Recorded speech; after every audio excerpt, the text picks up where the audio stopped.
session of day one of this VITAGEN Singapore Squash Open 2024. Third year that this event has been held at gold status. I'm Joey Barrington, joining me Vanessa Atkinson. Good evening, Joey.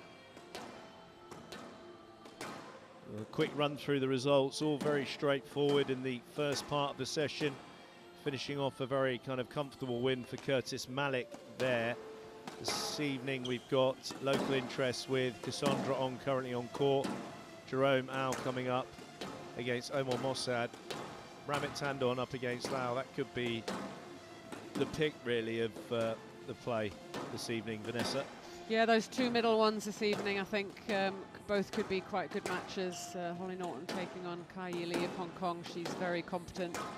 And as you said, Kwan against Tandon, that could be interesting. But yeah, the two wild cards having a go is going to be very difficult for them, but great to see them on this glass court.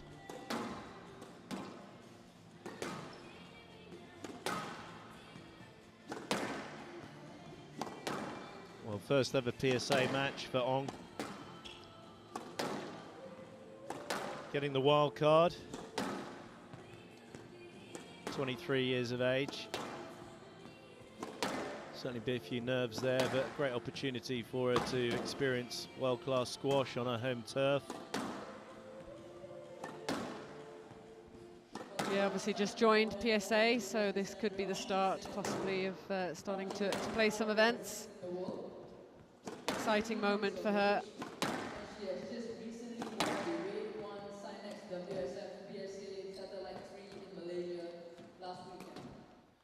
Well, she won, just hear that from Lau Post-match there, winning the Satellite 3 WSF PSA. On her actual stats, we've got 0, so obviously that's happened incredibly quickly. This certainly will be her biggest experience on a glass court up against Mickawy.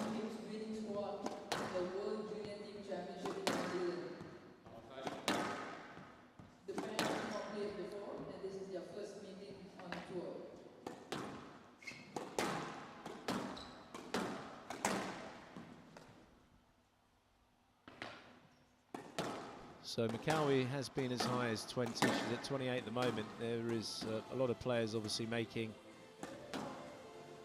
serious movements on the PSA World Tour. It's been around a decent amount of time, just over average win rate, 51.7%. Yeah, she's pretty solid. Zeina Mickawy's dropped back slightly from that highest world ranking, but played very well in San Francisco not too long ago, just prior to the US Open. Only just lost out to Subramaniam in the quarterfinal there. So she's had a little bit of a break.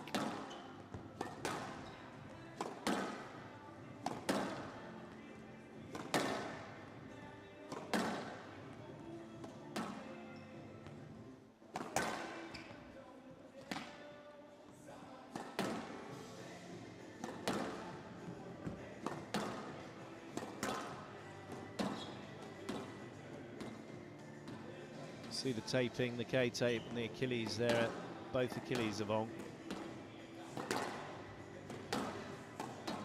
So she's got a squash ball drill as well on her calf. Awesome cupping, which is very popular with the players. I've never seen it on the calf though, that looks more like a squash ball.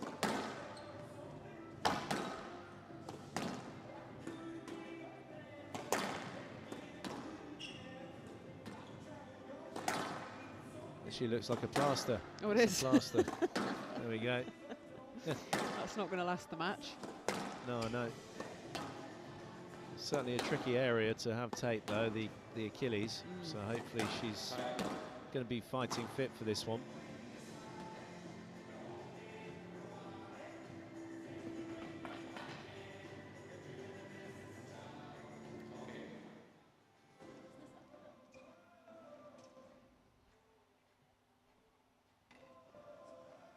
You can imagine some of these wild cards are pretty nervous, not used to this kind of big stage up against some of the best players in the world, and not an easy court either to make your debut. No, certainly not.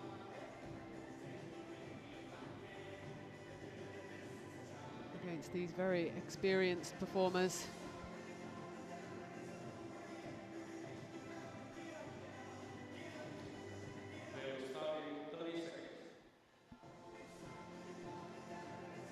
There's Jamie Hickox, former player back in the day.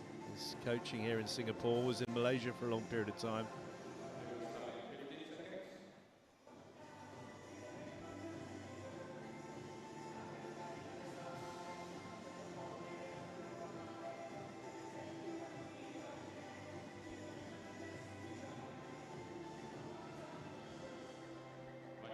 Singapore Squash Open 2024, women's one-on-one match. Cassandra, Singapore reserve. Zeina, Mickawy, VITAGEN receive. Best of 5 games. Lau.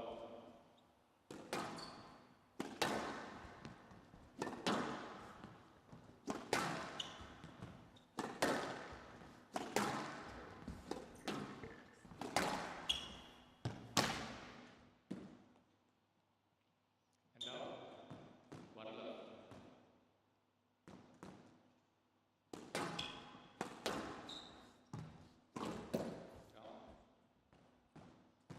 And now, one out.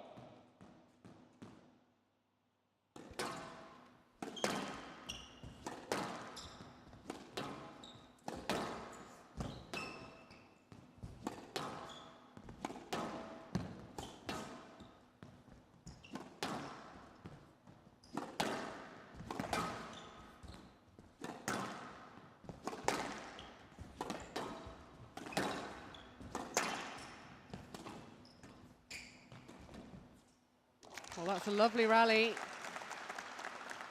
for Ong to get stuck into this match. That will settle the nerves.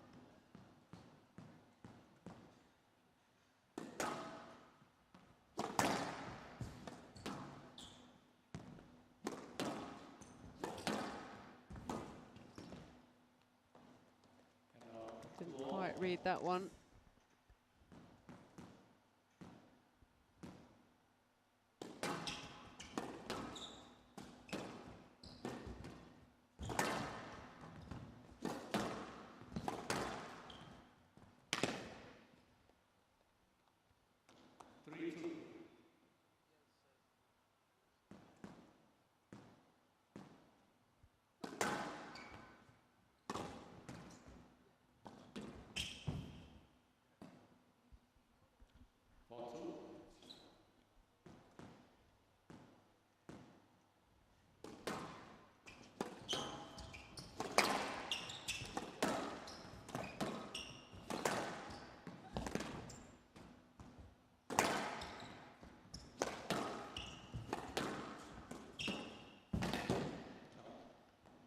Well, Ong just needs to be ready for these quick attacks into the front, the very aggressive attacking play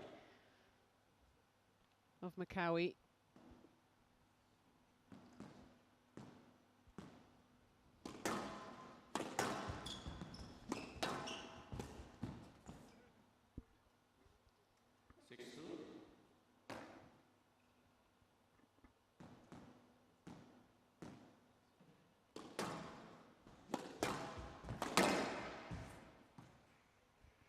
Yeah, she's just getting caught off guard.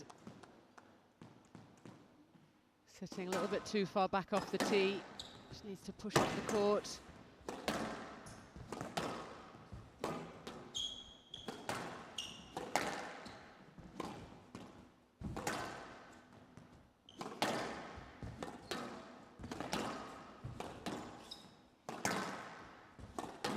Yeah, Mickawy, obviously a very aggressive player, likes to go for his shots.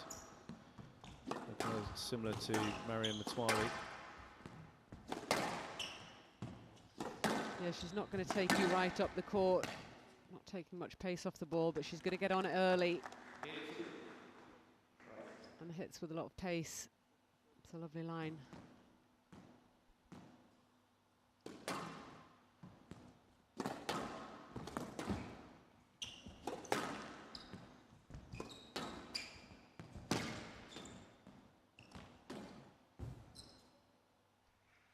Unfortunately, this first game flying away.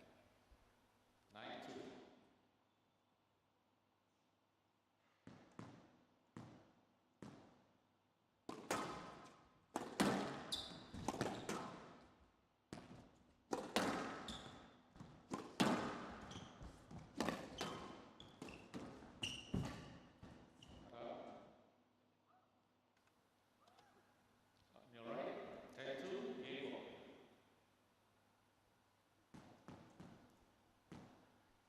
So quick fire first. It's actually 10-2. 8 game balls. It's a lovely shot there from Ong. Just need to update that score.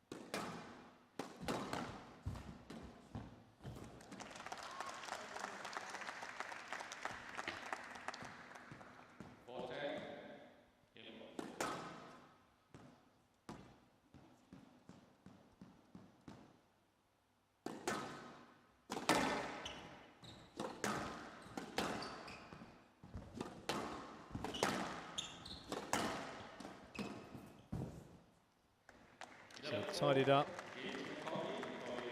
Quite a straightforward first game really for Zeina Mickawy.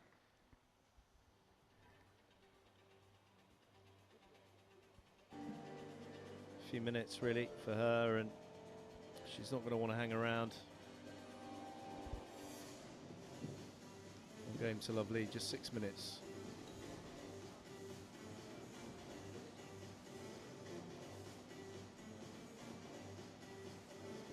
Well, it's tough out there for Cassandra Ong, just looking slightly off the pace, not used to this type of aggressive squash. Zeina Mickawy up high on the tee, taking on the volley, very aggressive hitting. Pretty accurate as well, good lines into the back. Anything loose around the middle being taken in short.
Kind of relaxed demeanour on court, Ong.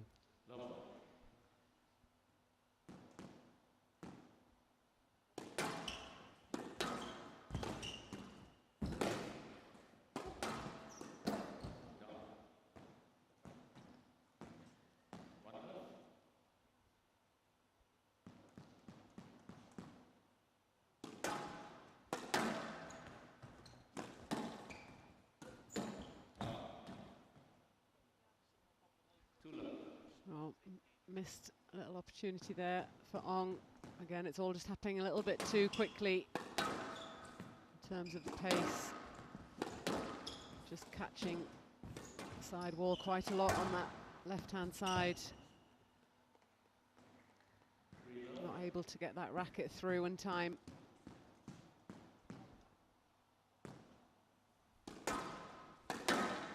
Again, there's that experience of adjusting onto a glass court as well that a player like Mickawy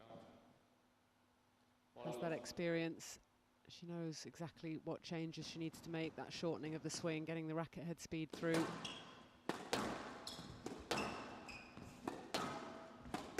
Even though we are in Singapore, these players will not be used to playing on glass courts. No, no, definitely not.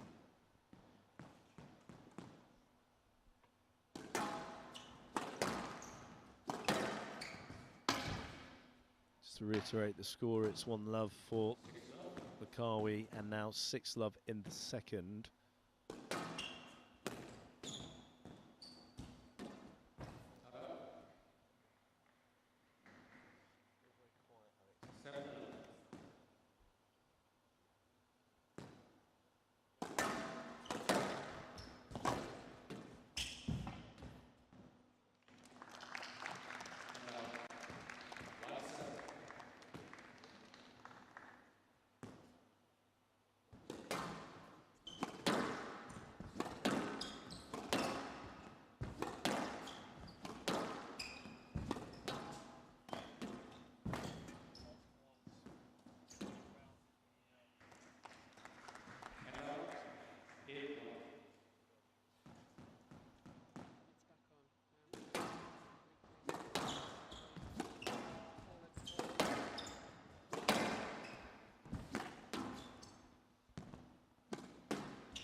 So 9-2 in this second game, moments away from going 2-love up.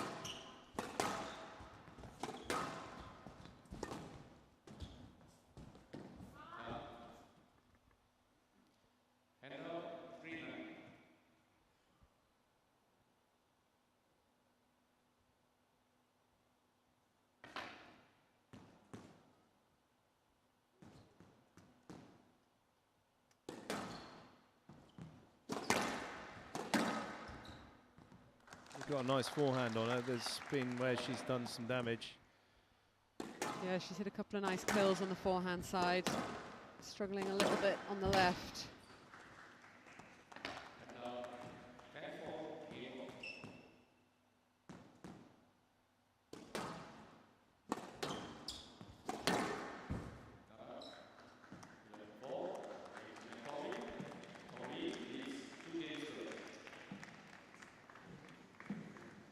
So Mickawy certainly in charge. You'd expect that up against a wild card, Ong of Singapore. Egyptian just cracking on with things on very difficult, cool conditions. Tough court out there. Just 13 minutes with that lead of 2-love.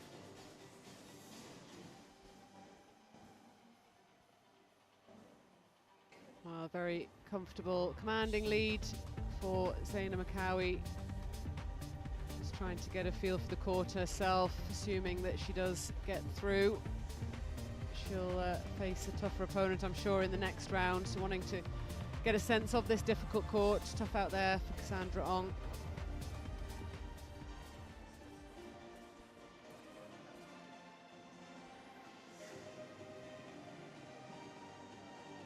I would actually take Noor's. I've always told her that I love her forehand. I would take either Gawad's or Jonathan Powers. I would keep mine if I'm being honest. It is the only thing that I take pride in, so I would keep it. It's going to be an odd one, but I'll take Faris's. I don't know, he doesn't look like he picks a lot of balls back, but when he sees the ball, he pounces on it, and it's very explosive. Peter Nicol probably.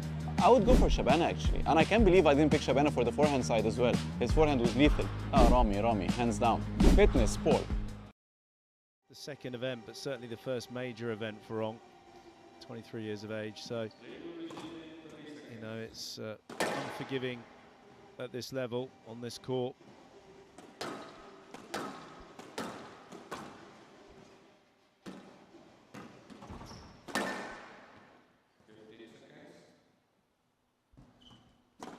So hope she can try and make a bit more impact in this game.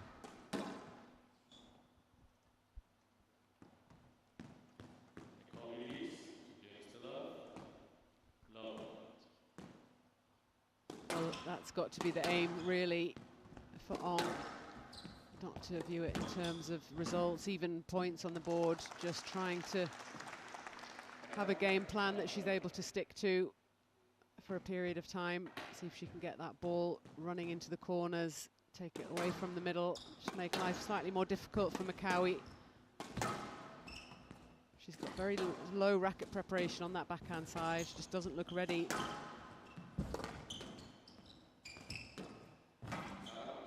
Yeah, just watching it now, and good to see her kind of look to try and volley a bit. So get the preparation up early. Incredibly kind of laid back on there.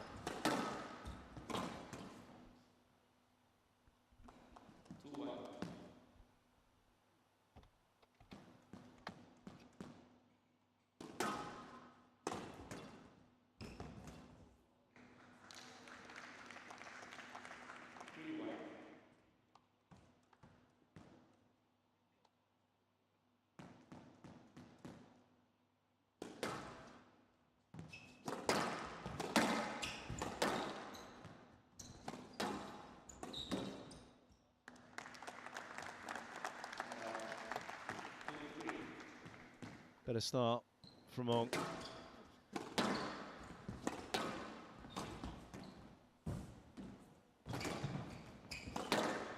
It's better, it's just revving it up slightly. It'd be good to see her pick it up. There's a few more crowd just coming in. Kind of urgency, the relaxed, laid back side, fine, but you need some speed onto the ball. You can obviously see it now. She's suddenly woken up. And you can't say she's jet lagged because she is from Singapore. She is. Finally, maybe just adjusted to this pace that she won't be used to. Slight drop off as well from Mickawy, which I'm sure she will rectify.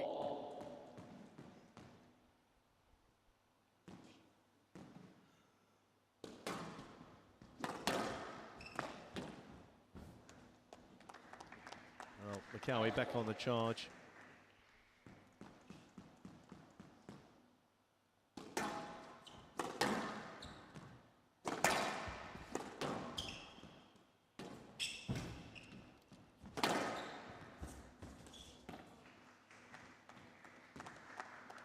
Right, 6-4. So in this third game, Mickawy 6-4. Yeah, chopping in that backhand drop.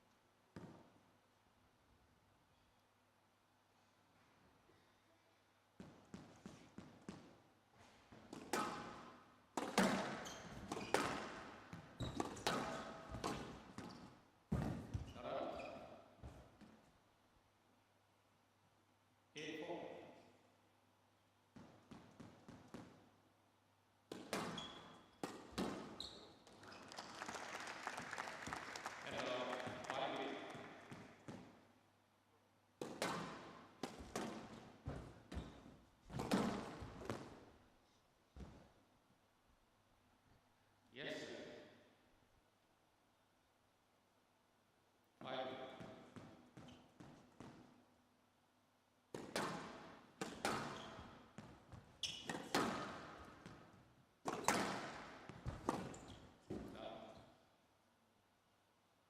And 9-5.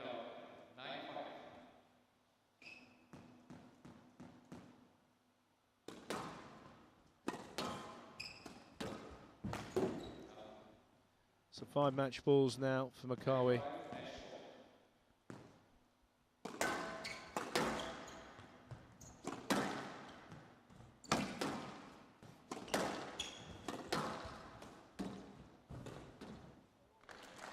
It's better from Ong, certainly glimpses from the Singaporean.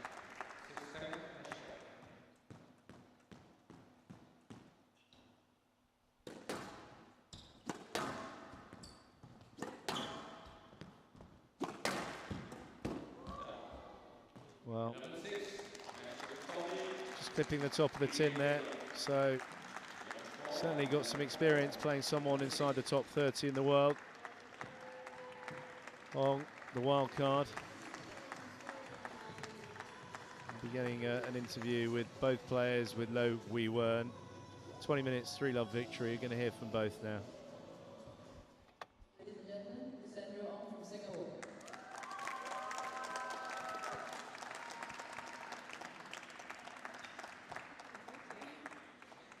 Okay, Cassie, this is your third PSA event, and this is the biggest by far. How does it feel playing in an event like this? Scary. But thanks to all of you guys, it's a lot better out here. So about your match today, what it's like playing someone, as experienced as Zeina, who's been all over the world competing over the last few years. How do you think you went up against someone like Zeina? Obviously, the score was not close at all, but I think it was such a great experience because, ranked over 400, it's not very often you get to play a top 30 player, and the experience is just invaluable. Now that you're wearing the Team Singapore t-shirt and you're going to represent Singapore, how does that feel playing for Singapore now? It's great. I don't think I've ever really played, aside from Stanford, I've never really represented like a club or a country, so it feels so good to have you guys out there supporting. Thank you so much, guys. Just one quick word to the fans who came and support you today, and for Team Singapore, just a quick word to them. Sorry, what was your question? Okay, yes, thank you so much for coming, everybody. Cassandra, everyone from Singapore.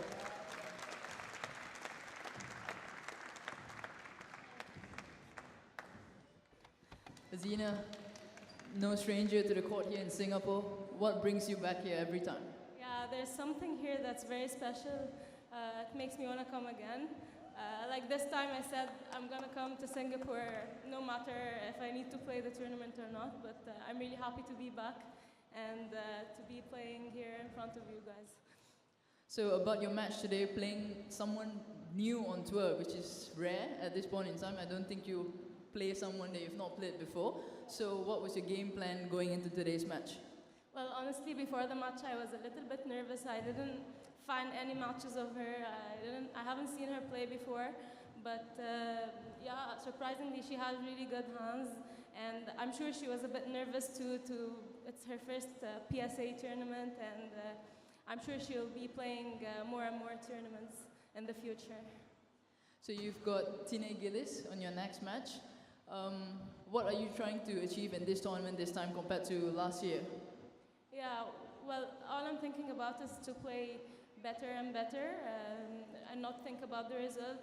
Of course, I want to win, but I'm thinking also of playing a good squash, and hopefully the result will come.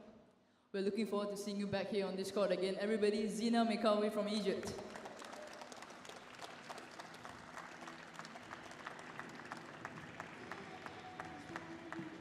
Very comfortable 3-love victory for Zeina Mickawy against the wild card. Slightly more respectable scoreboard in that third game, but the end result never really in doubt. Ong hopefully enjoying her experience on this glass court, but Mickawy very comfortably through.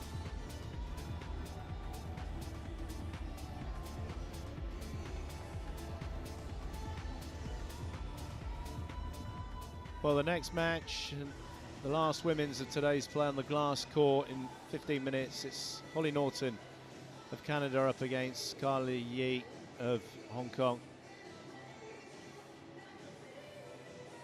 If no one was ever watching, my warm-up would just be like me dancing around in like a corner. I have a playlist called Pondering Life. Time out.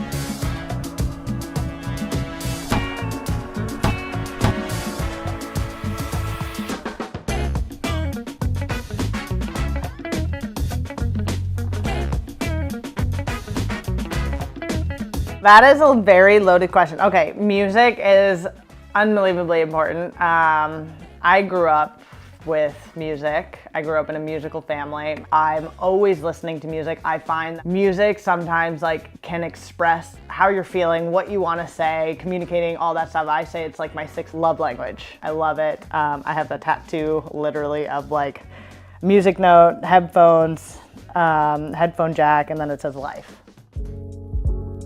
One song for the rest of my life. Oh my God. That would be more in my like mindfulness playlist, which it's probably still Rufus Du Sol. I would do either like See You Again or Inner Bloom. Well, I'm in my dial-in playlist. Right now, Rufus Du Sol is my all-time favorite band. If you could only listen to one artist, Rufus Du Sol. They're an Australian like electronic band. Music is Better. That's kind of my song that I've been listening to heavily. The new album from Glass Animals is awesome as well. As we're like, you know, warming up, we get into like the build.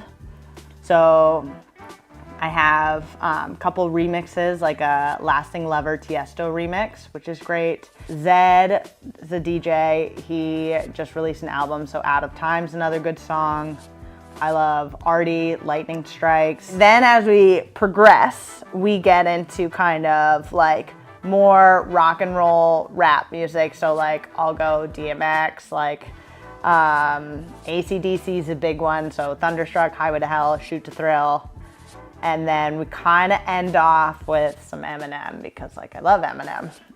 So like love Eminem's new album. Toby's great, Houdini.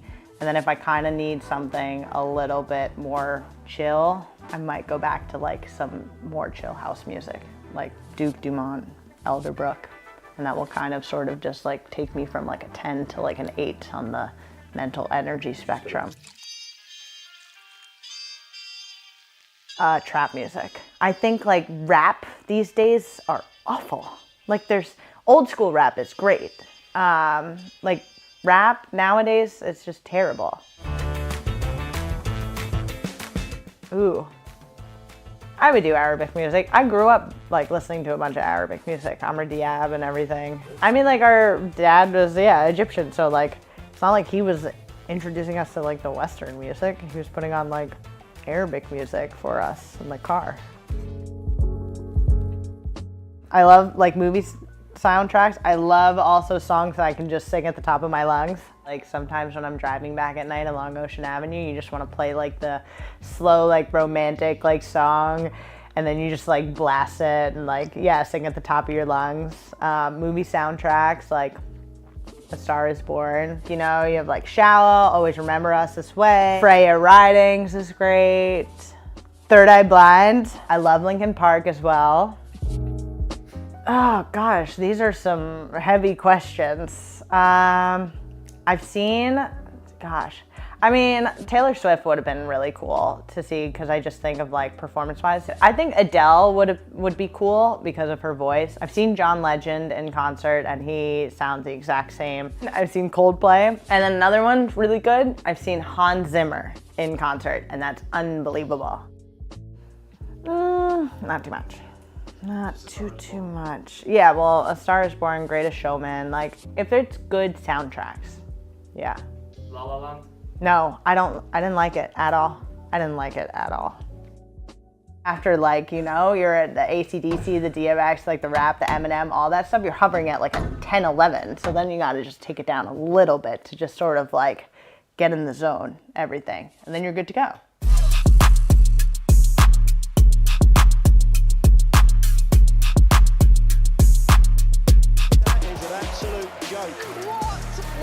That is a scandal. Oh my God! Oh my goodness gracious me. Oh, let's see that again. That was a bit special. That's more like it.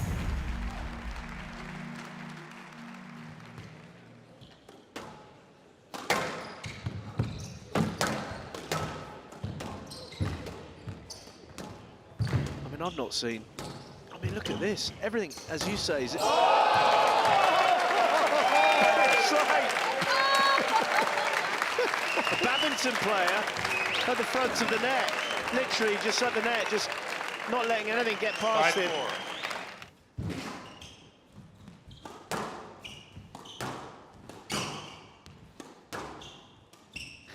Oh, that is absolutely outrageous.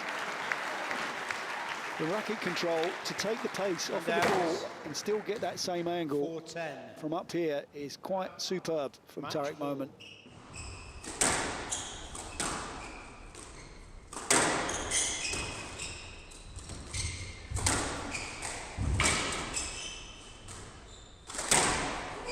Oh my word.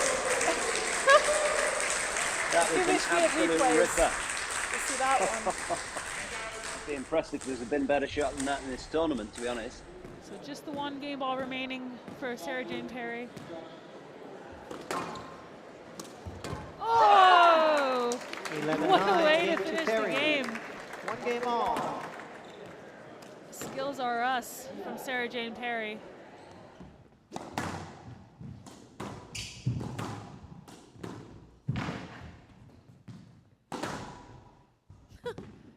Another, oh!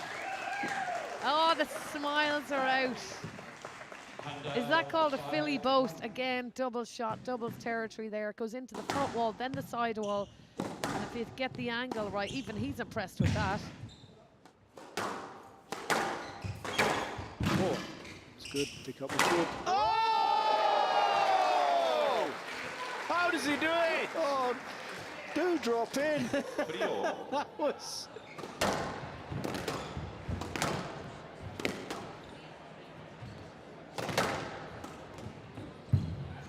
Oh, that's really clever from El Sherbini. She got up the court so quickly. Very clever, very skillful.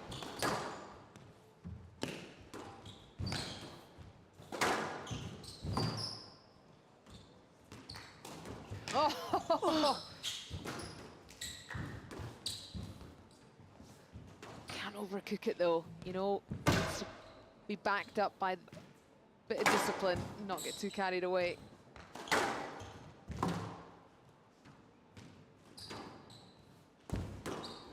Oh, wow. Oh!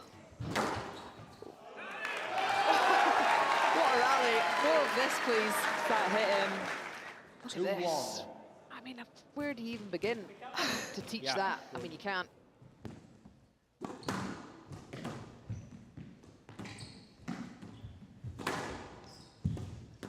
Oh! Wow. Oh, what a beauty.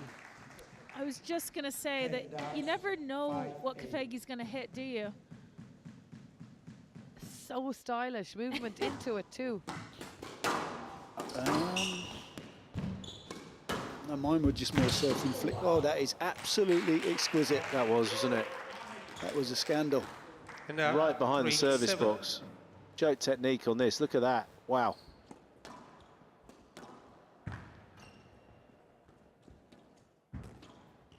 That's a good lift. Oh. Wowzers. Still going. Oh, wow. Oh, my gosh. She had a little look as well. That's a good reaction from Abbas and the crowd.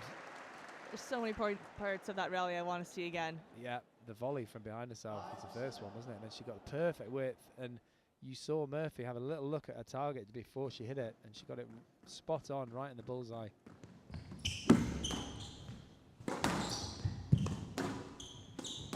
Yeah, it's good aggressive hitting here from Tamimi. Oh, and that is unbelievable. He's just seemed to levitate in the air. He's just hanging in the air, and he's just completely taken off all the pace of the ball, feathering it into the neck. I mean, the way he used the strings on that shot is something else.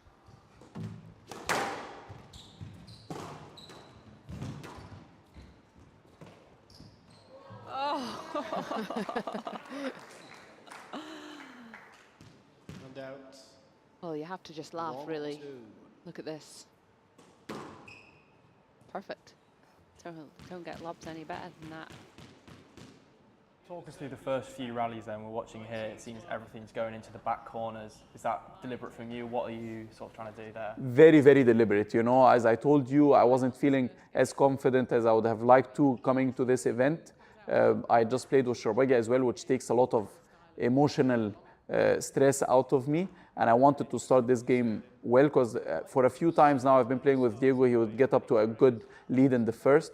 So I had a plan with Karim Darwish before the match to elongate the first rallies, even if I have like a clear opportunity to go short, maybe not now, drag him to the back corners again. And then, you know, every time you're dragged to the front and then back again, maybe it doesn't feel like it's it's a win, but it's those marginal wins that after a while they take their toll on your opponent. And I think I did that well. Maybe a little too much. Maybe there were clear opportunities that I should have taken short. But overall, I think it was the right tactic. So here, for example, 3-6 down in the second. How conscious are you of the scoreboard at that point, and you to start sort of getting yourself into the game before it slips away, perhaps? Very conscious, and I try not to be conscious, because once you start thinking about it, you start panicking, and okay, now it's either now or never.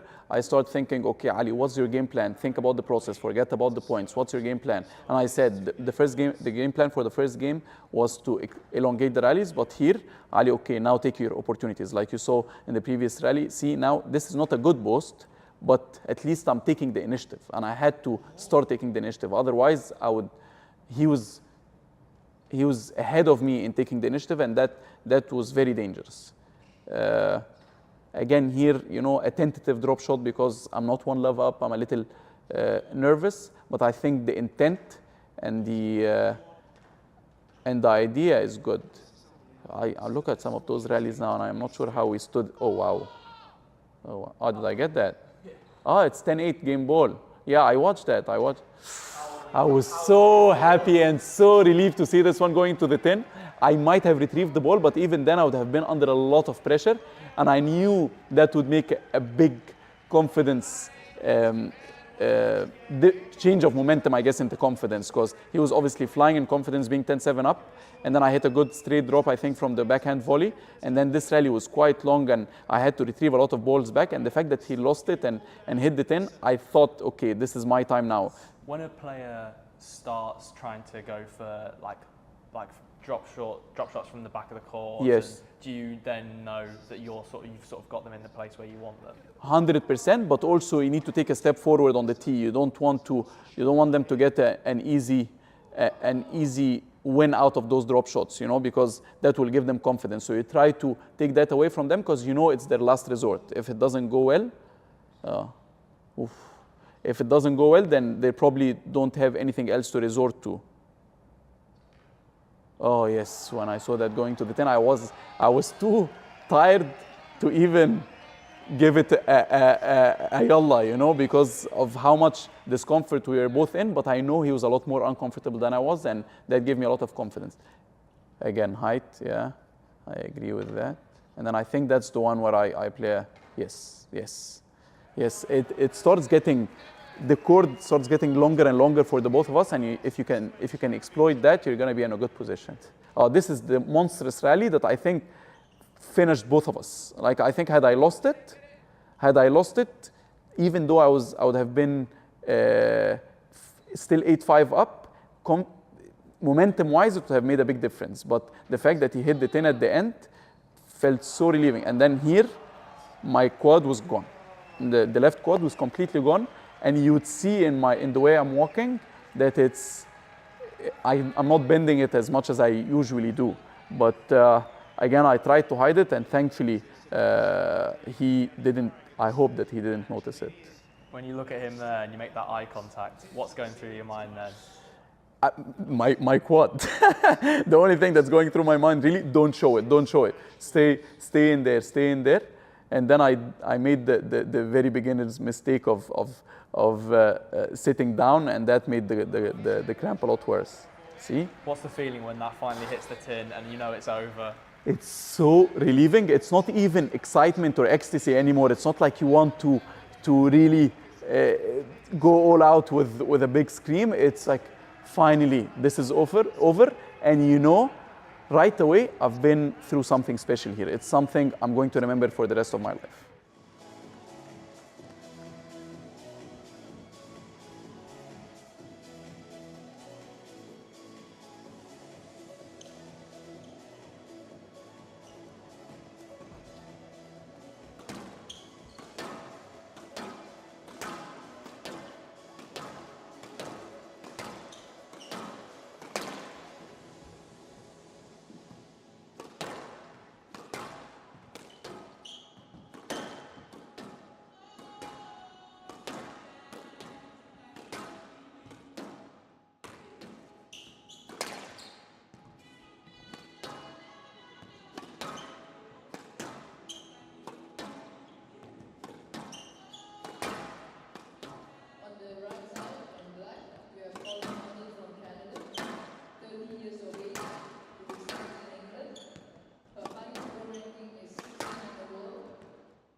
The last women match of today's play here on the glass court. Hollie Naughton taking on Ka Yi Lee. I'm Joe Barrington, joining me Paul Hornsby. Good evening, Paul. Good evening, Joey. Yeah, potentially the match of the day in the women's side, I think, this one. Certainly on good form. Current Hong Kong national champion. 30 years of age now. Just out away from her highest world ranking, but she's a tricky player, that's for sure, Paul. She really is. Yeah, she would be probably a little bit underwhelmed by her performance last week in Malaysia. She got really quite badly beaten by Kenzie Iman.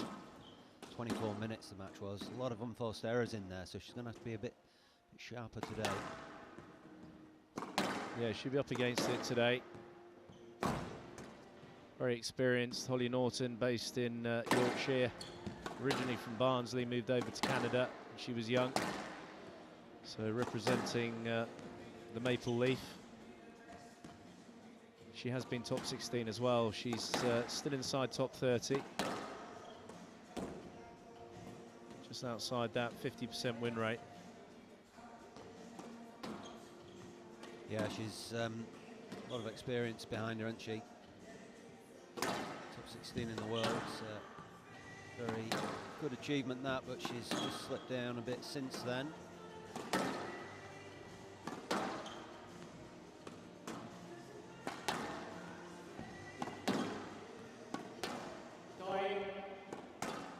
The call of time.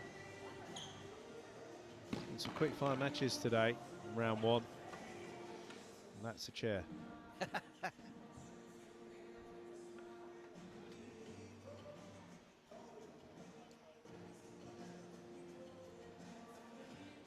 Well, it's a bit of a back and forth, Paul. Give us a bit of insight into the 38-minute average match time and their head-to-head so far. Well, I'll give you some very detailed insight to the last time they played, Joey. It was last month in the Open Squash tournament, and I actually commentated it remotely. Fascinating. Hollie Naughton took the first game, and it was a real shootout actually. Ka Yi Lee couldn't miss that day, and she went through and got that result. That's a big win for her, I guess, really. So there'll be a few extra nerves there. There's Tina Gillis, who's just hit her highest world ranking of number 5. And there's Alex Lau.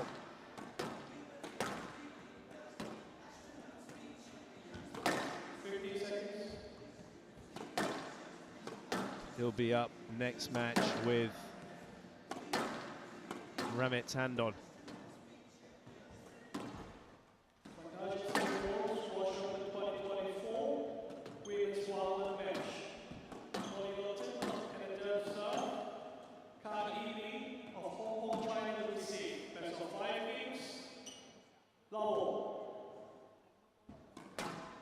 So we're on.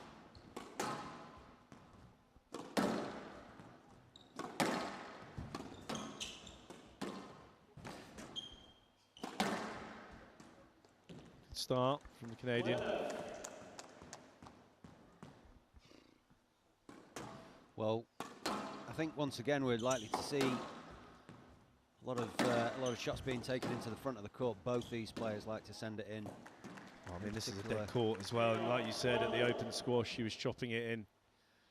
Yeah, that's right. I feel that when Hollie Naughton's at her best, when she's carving out those opportunities on the volley across the short line. And 2-1.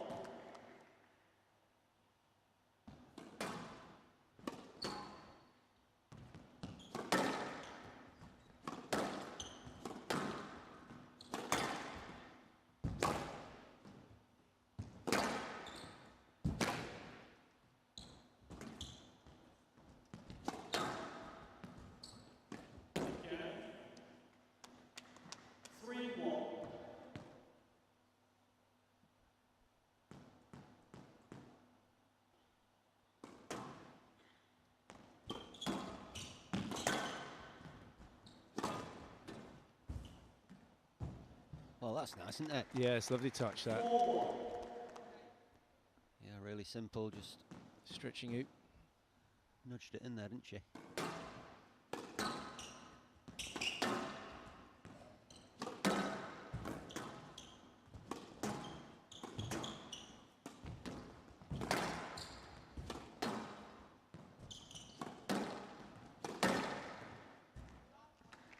And that is a lovely weight of stroke from Lee.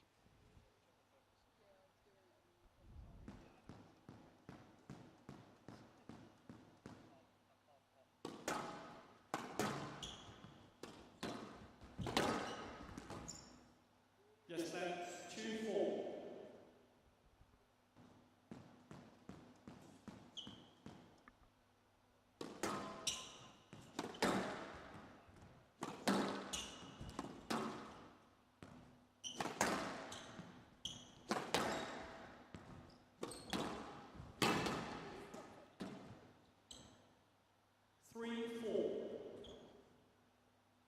Couple of loose ones down that forehand side from Naughton. The previous rally as well, just pulled it back at herself.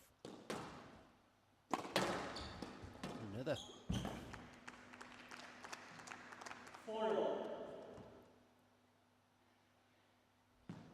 Yeah, I mean, she's obviously going to take her chances when they're there, Lee, and drawing level at 4-all. It's good width. Head down, 5-4.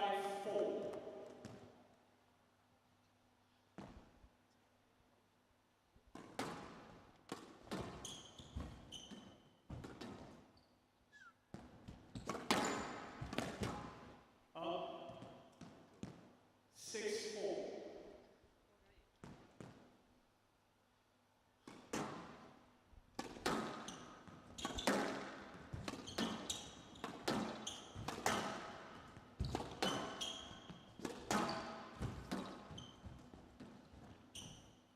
Head down, Slightly off balance on that backhand volley. Punch that deep.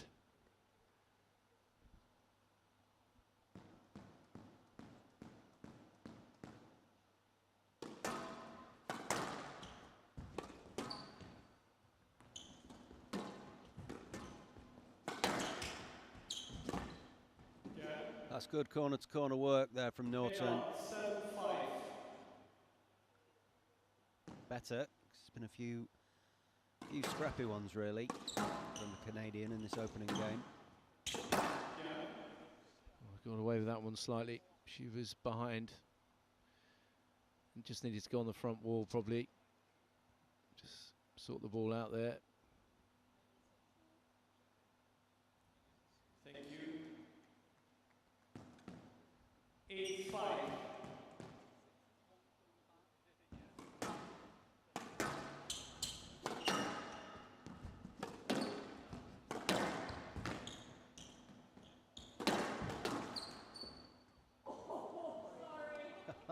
Well, it's a bit of a calculated guess initially from Lee, but just getting some racket on it. There, the old fly swap.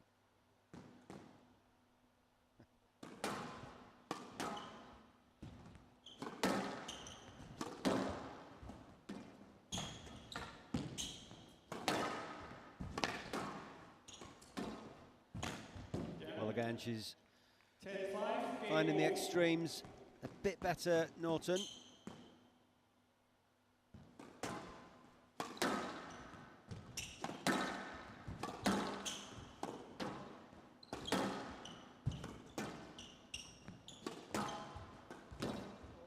That's really well played. So very competent and confident first game from Naughton here in Singapore. Commanding proceedings nicely, 6 minutes, leading 1-0.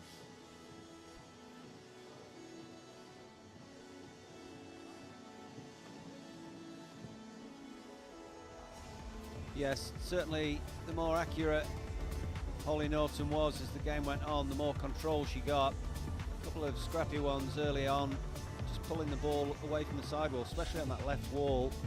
But she seemed to settle in and finish with an absolute gem there off the backhand volley. So, feel like the best is yet to come from these two, but it's Naughton that's in control so far.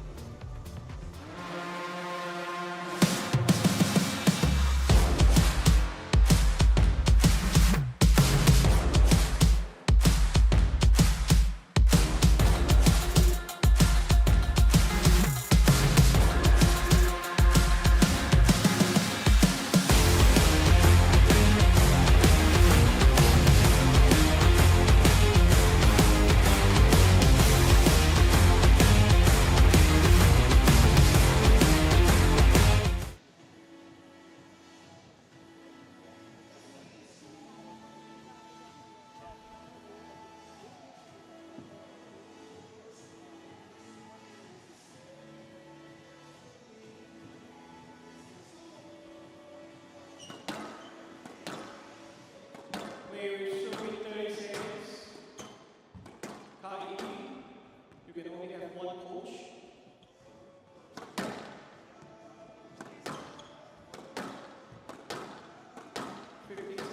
So Pete Jennifer, the Hong Kong and China national coach, will be at the other venue. He's here in full force, obviously.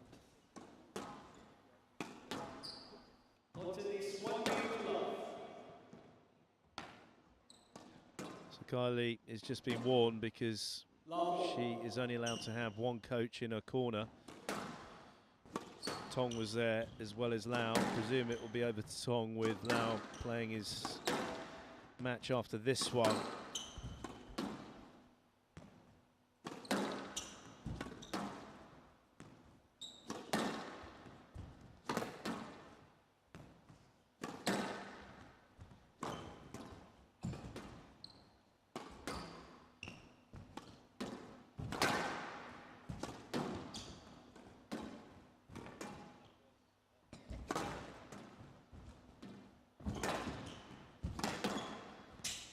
Monstrous rally. Yeah, it is. Second. Oh, wowzers. Good hard work going on. That's a bit loose.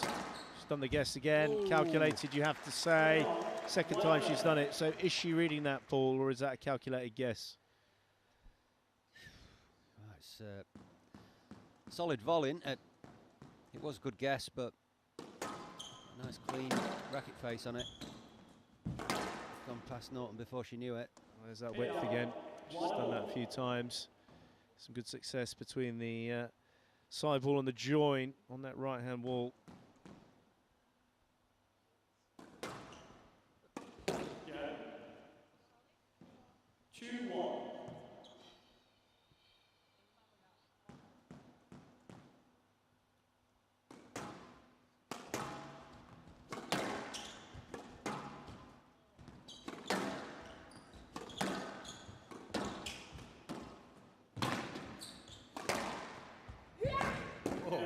Goodness me, that was unbelievable noise there from Naughton. All duck for cover.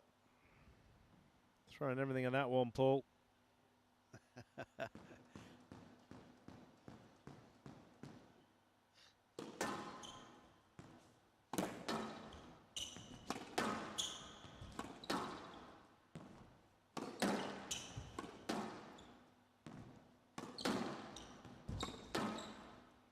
Very good controlled work here from both players.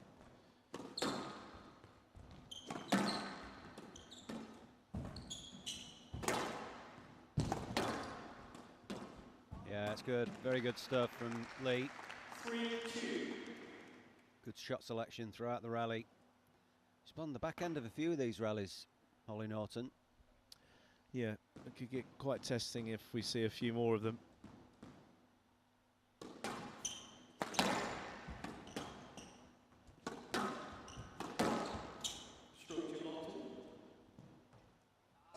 Certainly needed that bit of a gift to break the momentum. Bit snatched from Lee.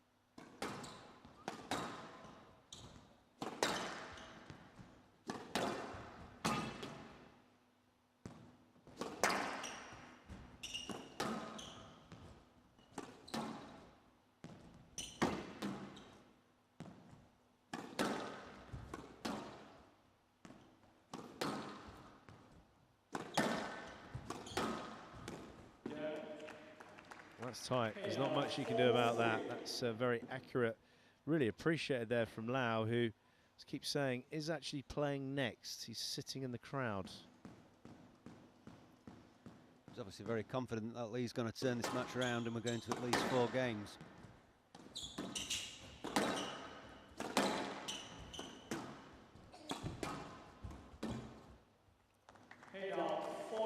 Yeah, that's nice again. The backhand volley serving her pretty well. Poor width, dealt with. Yeah, she got down nice and low there, nice and balanced.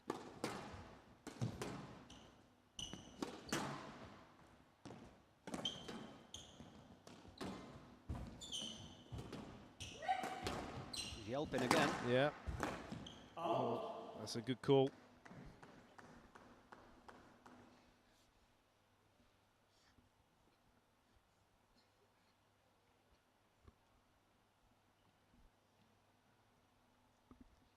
Thank you.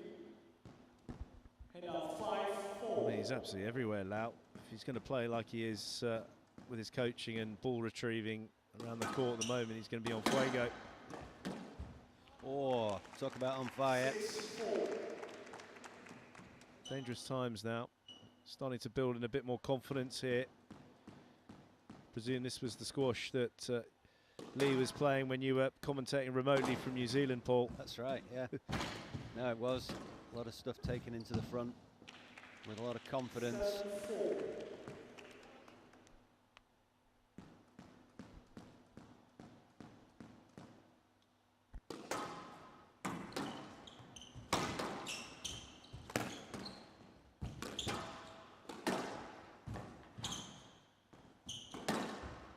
Well, she's completely sold her the cross court.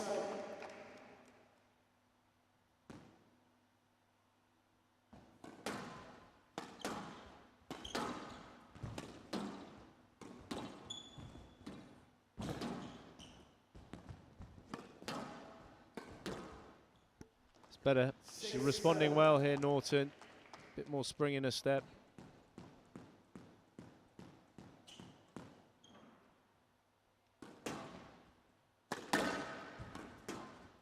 Up. Head up. 8-6.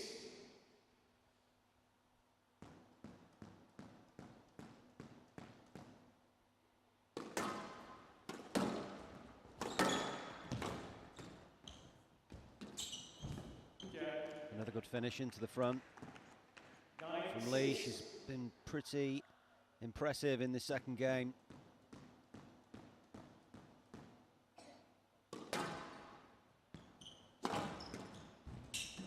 Again, it's lovely, delicate. 10-6. Game Not ball. really struggling to handle the short stuff from Lee. It's going in there very short.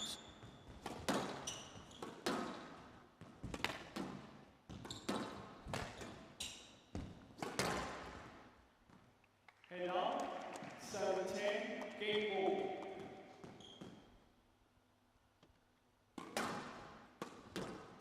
Well, game on now because Lee responds after losing that first game.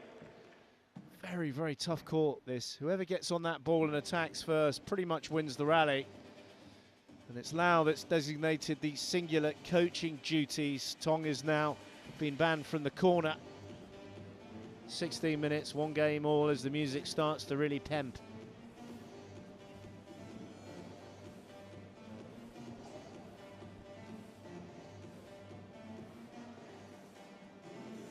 Well, that was way better from Lee.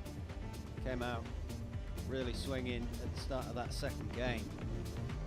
Dragging Naughton into the front corners, you see there, she's not moving as well as Lee into those front corners. And as Joey Barrington has just told us, the court is dead, so it's a good tactic.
positive. It's almost like she's lifted the intensity even further. The body language of Kai Lee, absolutely fizzing. Ah. This is really very similar to what we saw back in October, to be honest. Still a long way to go, but she's got Naughton on the ropes here. Look at this, everything. It's like three-shot rallies. Serve, return a serve, outright winner into the front from Lee.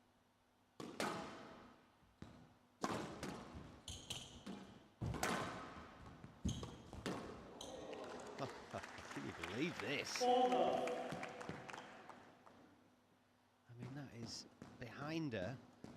She's facing the back wall and she just somehow manages to flick the wrist and play a ridiculous drop shot.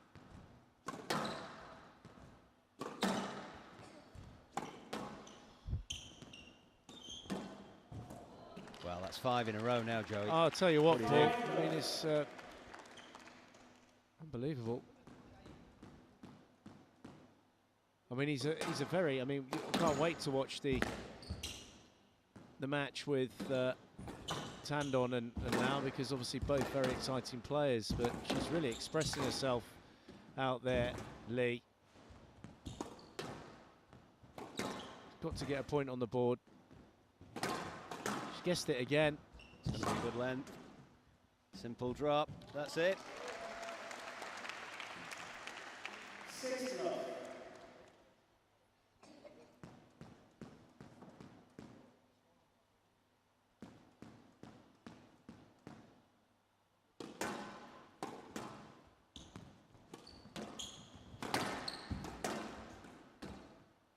Well, she's put it away nicely. 1-6. Got to see a response here from Naughton. She's got to take that ball away from those attacking areas for her opponent.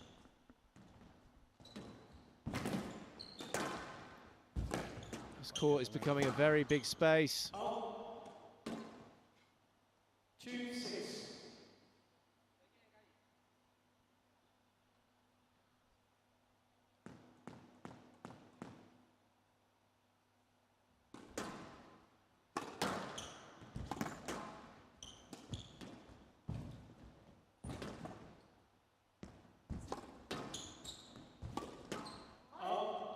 He's really being skyrocketed out of court, so Naughton getting a little bit more of a foothold in this third game.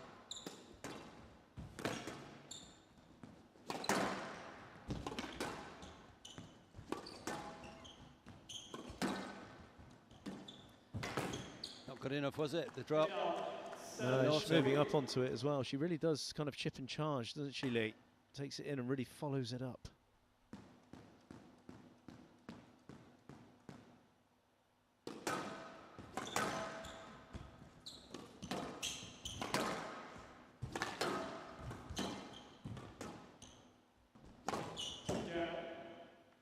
Difficult shot to take on from up there. It was nice use of the height on the front wall from Lee. She's just dominated the third game.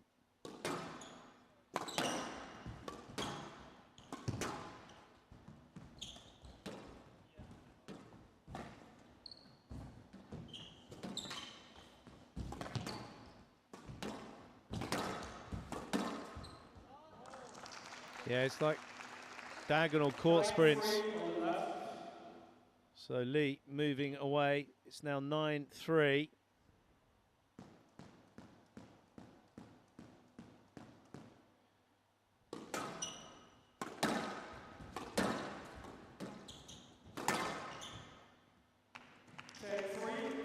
So 7 game balls for a 2-1 lead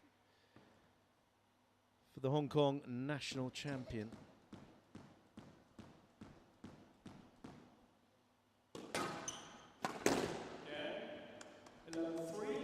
So the ask of a new ball from Hollie Naughton.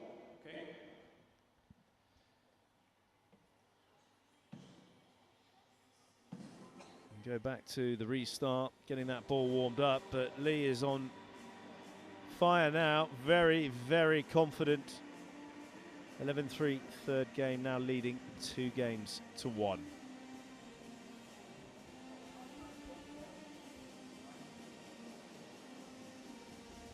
Well, that was rather sharp, to say the least, especially the first half dozen points there. Kai Lee just taking absolutely everything into the front of the court. Some incredible shot making from the lady from Hong Kong, and Hollie Naughton, although she had a couple of better rallies in the middle, she's got a mountain to climb here.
Well, I think she seems to have covered the court a bit better than Hollie Naughton, Kai Lee. She's managed to absorb a bit more pressure in the front of the court. Will we still see the same tactic from her, with a bit more life in the ball? It's probably quite a good move, this, from Hollie Naughton, to be fair. Needed to stop that momentum, so it was a good idea, you're right. Paul, have you been partaking in any of the VITAGEN yogurt drinks? Well, I'm trying to control myself, Joey. I had one, mixed berry, and a little, what would you call it? Like a little, it's not really a shot, it's a bit more than a shot. But it's got all the acidophilus, all the good bacteria. Yeah. No, nice. Just one a day, that'll keep the gonna limit it. Keep the naughties away, hopefully. Yeah. Great sponsor. Yeah, the players have been talking about it today in their interviews, and last night we had the opening dinner. Get very well looked after here, don't they, the players? Yeah, definitely. Yeah. And the commentators. Very well organised. Should be getting pretty ready now to kick off this fourth game. The ball coming up to the required temperature. Which we don't know what that is, factually. Know a bit more?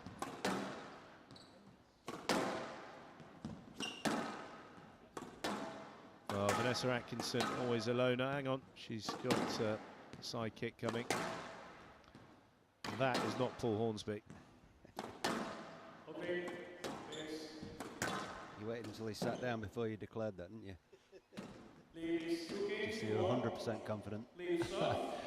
I am, definitely.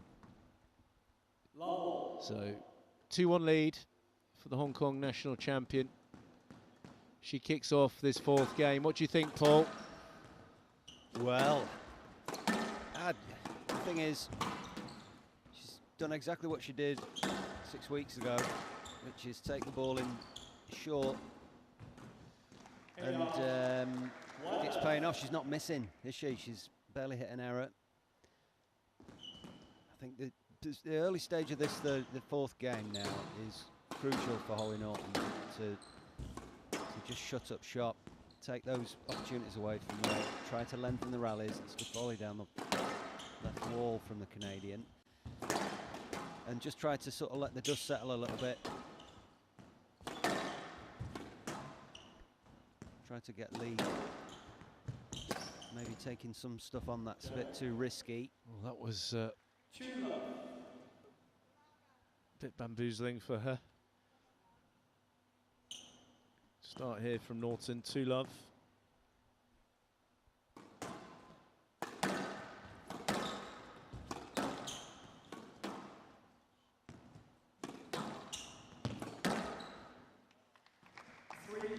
That's a stunner. Yeah, completely invisible. Didn't see it at all, Lee.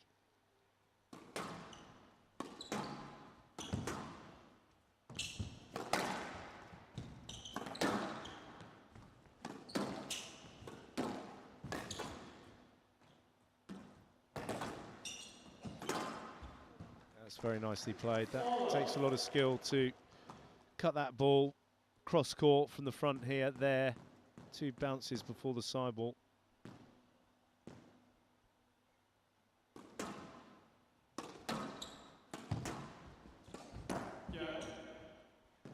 This really is a tale of 2 players. It's now Naughton that races off to a 5-love lead. It happened with Lee in that third. The errors are starting to come now from Lee, but I tell you what, Hollie Naughton's come out like a different player here. The body language and the intensity and the purpose has all gone up a notch, and it's a complete momentum shift, isn't it? Yeah, huge. The ask for the new ball, very wise from Naughton. If something very bizarre happens, we will be seeing our first 5-gamer of the day here on the glass court.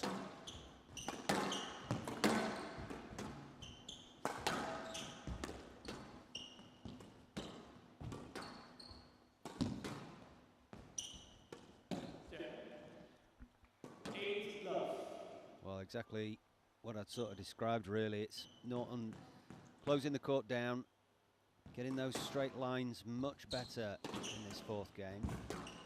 And we are seeing those errors. Look at that. Another one straight into the bottom of the tin, that one.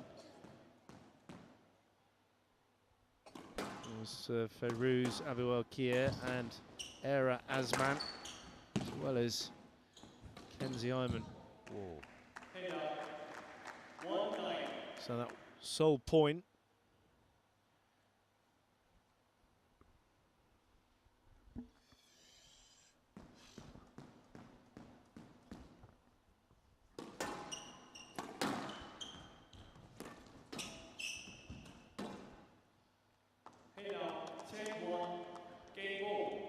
Well, an unbelievable change up.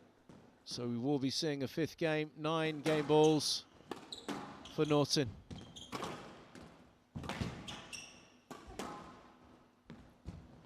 She's hitting her corners, so a very, very positive finish from her. So she certainly will be feeling back in order after the change of ball that was requested by Naughton. Completely different player in that 4th game, and a massive, massive gap of an 11-1 4th. It's 2-all, just 31 minutes of play.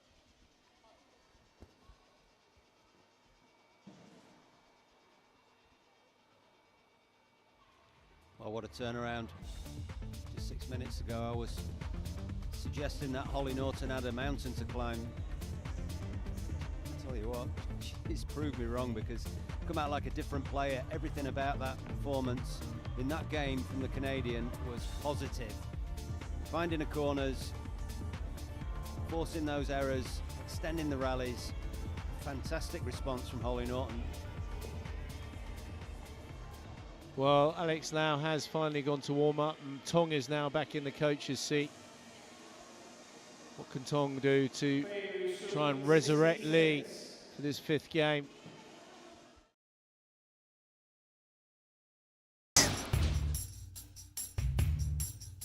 Squash is played across all the continents in the world, with heroes of the game coming from everywhere on the globe.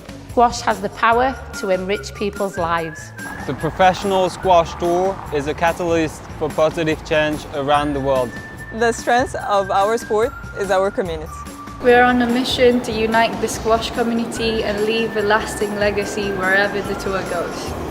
We do this by supporting community programs and collaboration in our sport.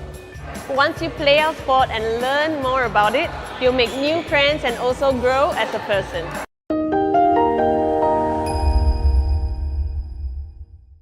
Chopping.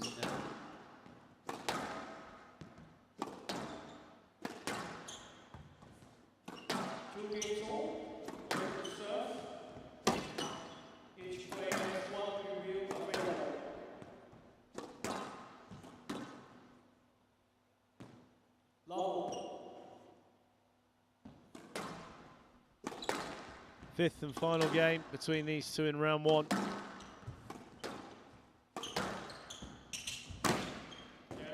That is a very good start from Lee.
She's going to be tight, isn't it?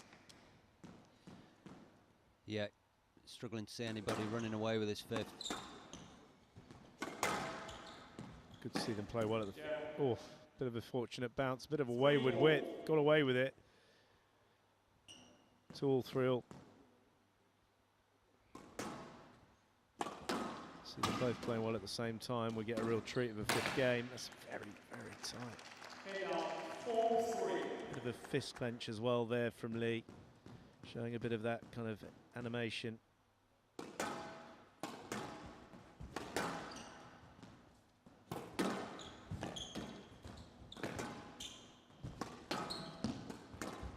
Oh, it's well done. Just at the last second, change the direction. Yeah, slightly misjudged that backhand volley off the sidewall.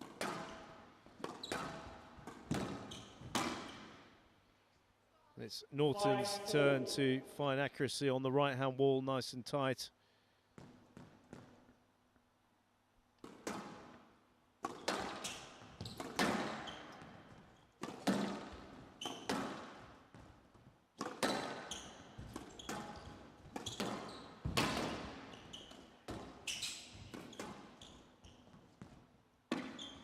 Yeah, it's a belting lift. Got that ball bouncing, floor first, very close to the back wall.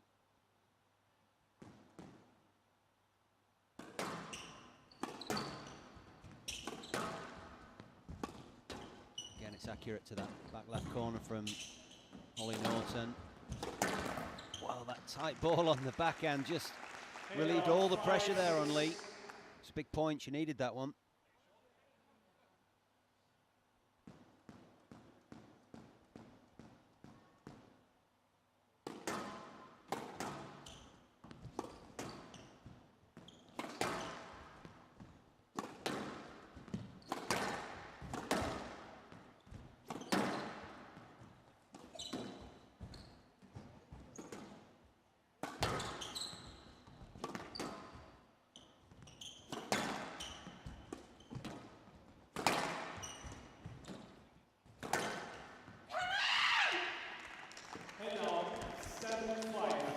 Well, that was a big one, yeah. Really quite the screech there from Naughton. Trying to keep herself G'd up. It's quite clever that. Just a quick towel wipe there to break the momentum again. Possibly on the charge now, Hollie Naughton.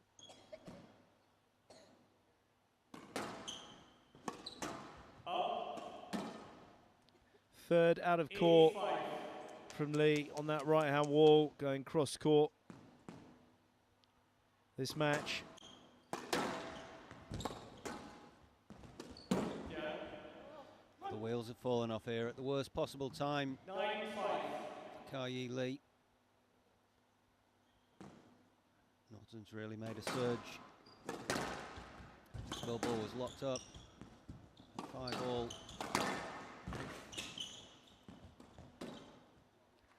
So Hollie Naughton now presents herself with 5 match balls to book her place into round 2.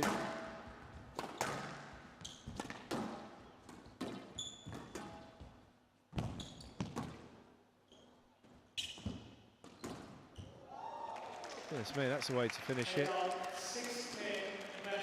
Could it be a bit too late in the day though, Paul? 4 match balls still with Naughton. Yeah.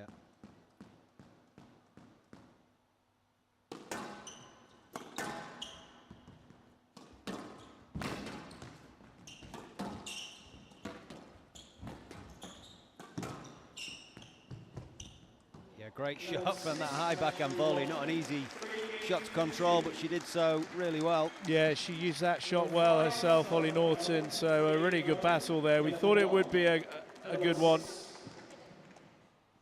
But Hollie Naughton managing to see off the Hong Kong national champion in 5 games, originally trailing by 2 games to 1, and she came out after the new ball. It all kind of changed from there.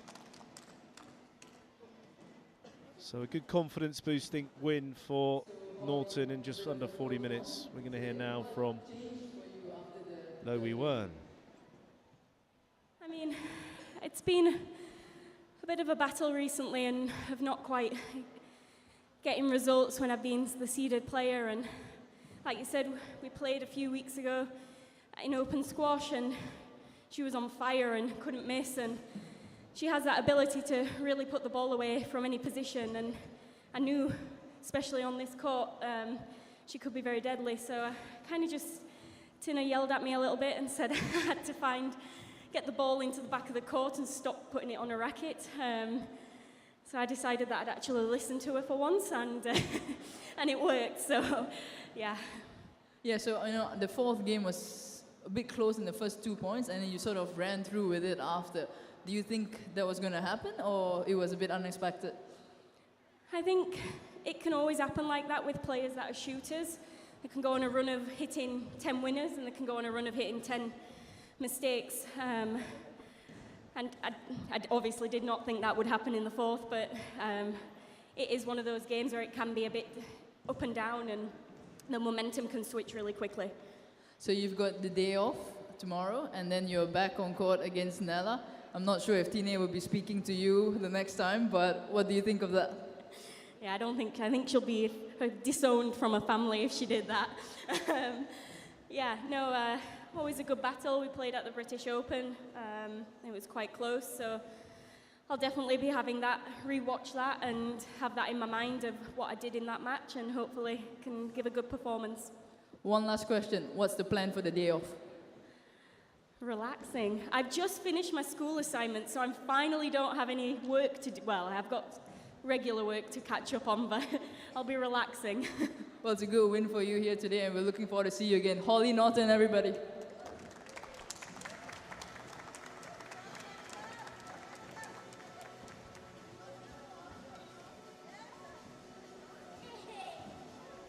Well, it certainly was a good win for Hollie Naughton. She'll be delighted with that.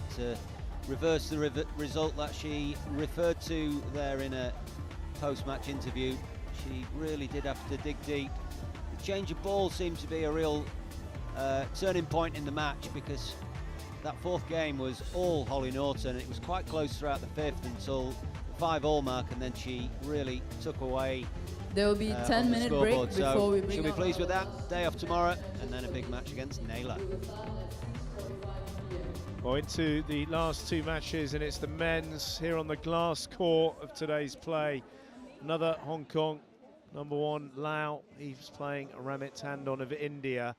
Promises to be a very entertaining affair. They'll be up in just over 10 minutes for that match.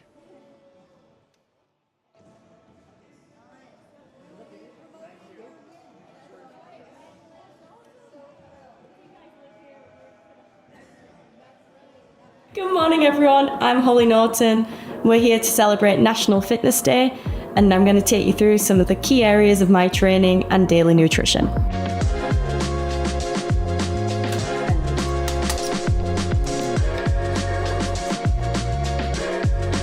So these are just kind of healthy pancakes, I suppose. I think there's lots of many lots of different ways to make them. I use eggs. I know some of the vegans or veggies don't use eggs. It's just kind of an easy way to get a bit of carbs in, a bit of protein, and I can throw in flax and chia as well. So it kind of just ends up being a pretty full breakfast that keeps me full for a longer morning, which today is going to be. A nutritious breakfast is essential to kickstart the day. As a professional athlete, I need the right mix of carbs for energy, protein for muscle repair, and healthy fats to keep me full longer. As I destroy them, because I'm going to cut straight down the middle now. So I'll finish breakfast and then we're going to walk over to my Pilates studio. That's kind of been a bit of a big change for me actually, over the last year probably. Just trying to do some slower, more controlled exercises rather than just running around like a headless chicken, which is what I normally do. But we'll be doing some of that today. We'll go from Pilates to the train station to get on the train to Pontefract to have a one-on-one with James, and then from there we'll have a bit of a downtime, can grab a coffee in town, and then we're coming back into town to do a tribe session hopefully. All right, let's go.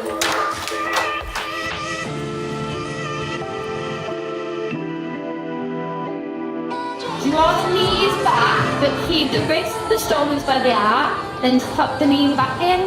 Lovely. And I think the only reason that carriage moves is because the knees tuck the carriage forwards. Your belly button draws towards your spine, whilst keeping that neutral spine. Softened elbows. Nice long neckline. Pilates enhances core strength and flexibility, essential for the quick movements and stability required in squash. By improving posture and balance, Pilates helps me reduce the risk of injury and maintains peak performance. See you later. Thank you. Bye. See you later. Story of my life, always rushing.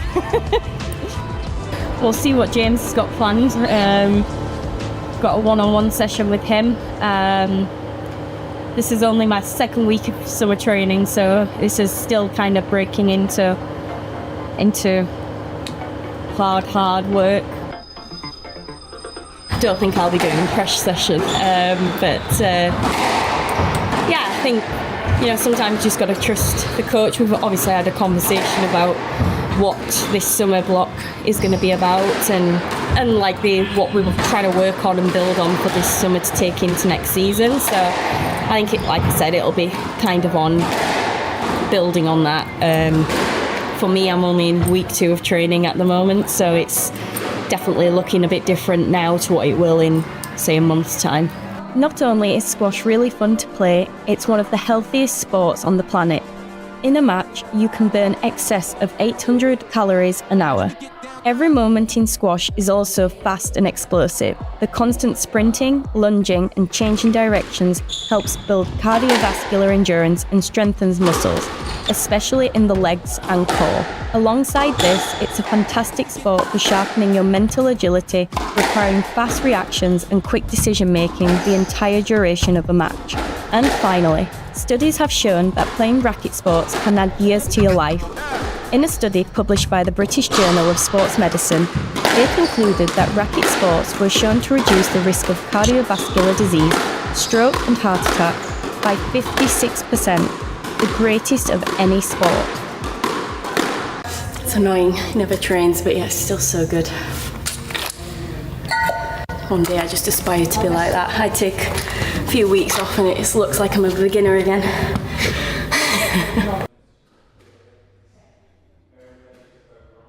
In the pita then? In the pita there is a chicken breast, spinach, cucumber, tomato. What else did I put in it? I think that might be it. A bit of mayo, sriracha. It's pretty simple today actually. This is probably one of the laziest meals I think I've made. I think it's a telltale sign that it's the end of the week and I'm a bit exhausted. We'll see. Probably gonna get hungry in an hour or two. For dinner, we're gonna cook a stir fry. I always find it super easy to just get all the nutrients in. You can throw lots of veggies in, a bit of protein. Yeah, and I think it's just an easy meal to do. Well, we've got a bit of everything. We've got some asparagus, green beans, bok choy, broccoli, peppers, mushrooms, onion, and today we're doing tofu. So yeah. I did used to use like MyFitnessPal just to have an idea of what I was putting in. Now kind of got a rough idea of what nutritional values are going to be in kind of the food.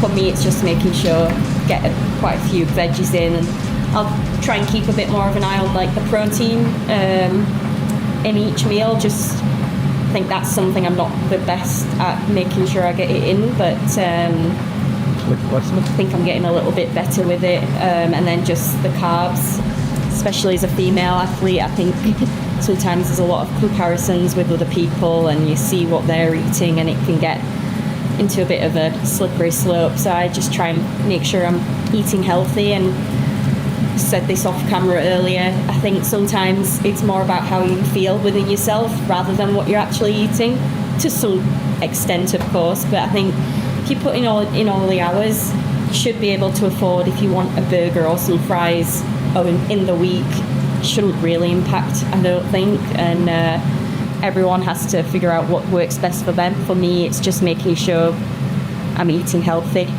80% of the time. If I want a little bit of chocolate or pizza on the weekend, just do it in moderation rather than all or nothing. Where are we off to now? Just off to Tribe for the last session of the day. It's a circuit class, it's 45 minutes, high intensity.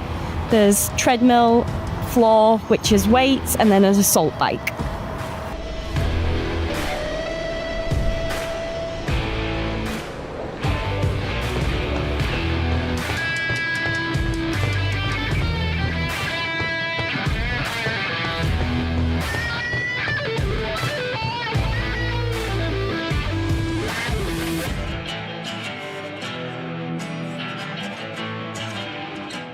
At Tribe, I do a mixture of strength training and fast-paced cardio exercises. These sessions build overall strength, improve my cardiovascular fitness, and keep my training routine exciting and effective.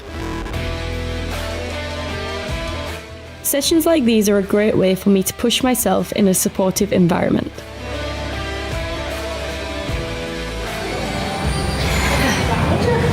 Toughest one of the day? I think so, yeah, just about. Thank you for joining me to celebrate National Fitness Day. I hope you've enjoyed my day, and I'll see you again soon.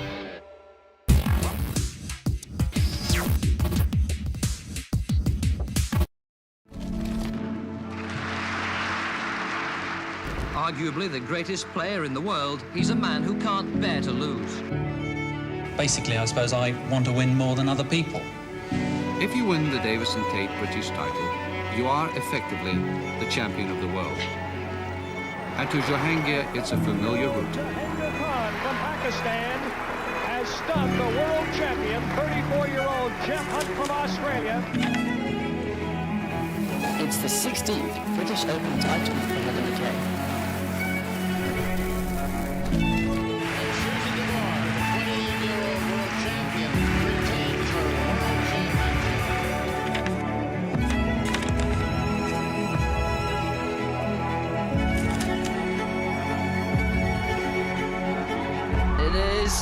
And that's game, set and match to the 21-year-old Nicole David. He does it! Reassured wins the marathon battle between Nick Matthews.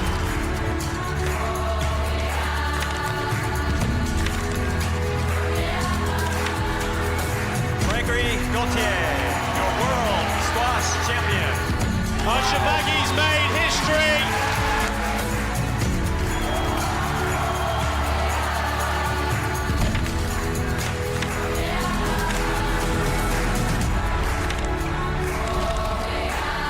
There is Malili is crowned champion of the world. He's given it. Rodriguez has done it! Rodriguez has done it! I can't believe it!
Well, switching back over to the men's draw for these last 2 matches of the evening. Next up, it's Kwan Lau of Hong Kong up against Ramit Tandon of India. Paul Hornsby joining me for this one. Good evening, Paul. Hi, Vanessa. Looking forward to this. Yeah, we've been talking about this one, haven't we, behind the scenes, about it being a potential cracker. Both players in good form. Yeah, never played each other before, but only 10 places in the ranking between them.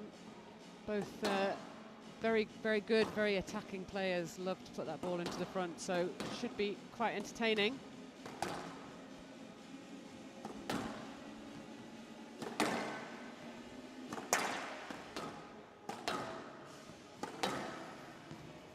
See Kwan Lau there on the right of your screen from Hong Kong. Currently sat at 41 in the world, 28 years old. 227 career matches so far, 6 titles to his name, and he's got a pretty good record of beating higher ranked players. He doesn't shy away. Had a really good win against Nicky Muller at the China Open very recently. Came through that in 5, lost out to Mohamed El Shabagi in the quarterfinal. And couple of wins dotted around over the year against higher ranked players.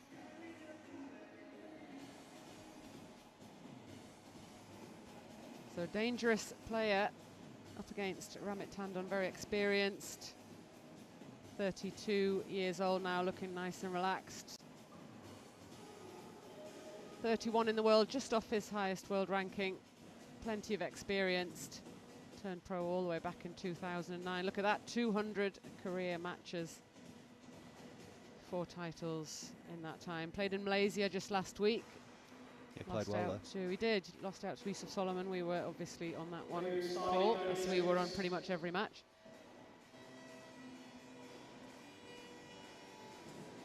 And yeah, in good form last week, Tandon. 50 seconds. But he will be well aware of the test that he faces against Lau.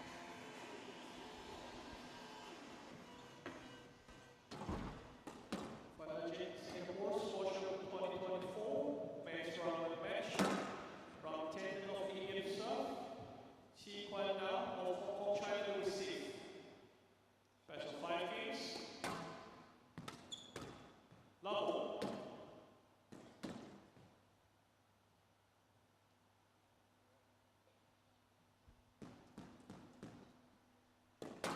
And we are off.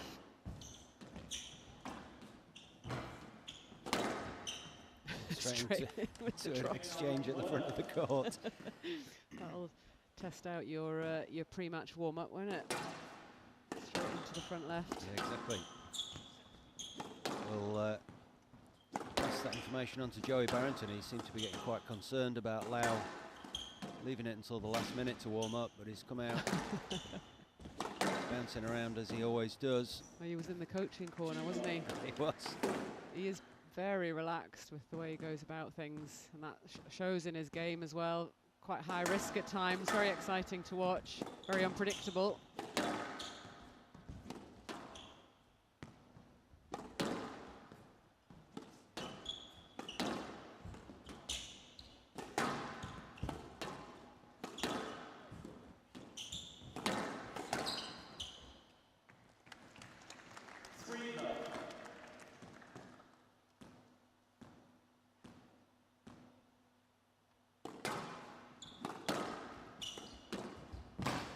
What a start from Lau. Well, he's immediately taken to this court. That very short backswing.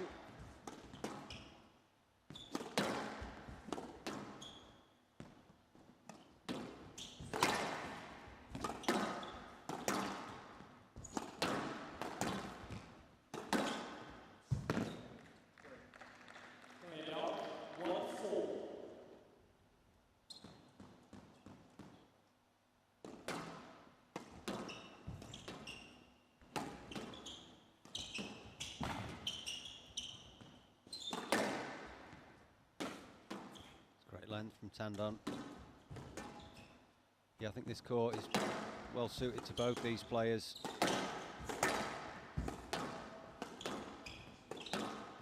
love to move it around corner to corner.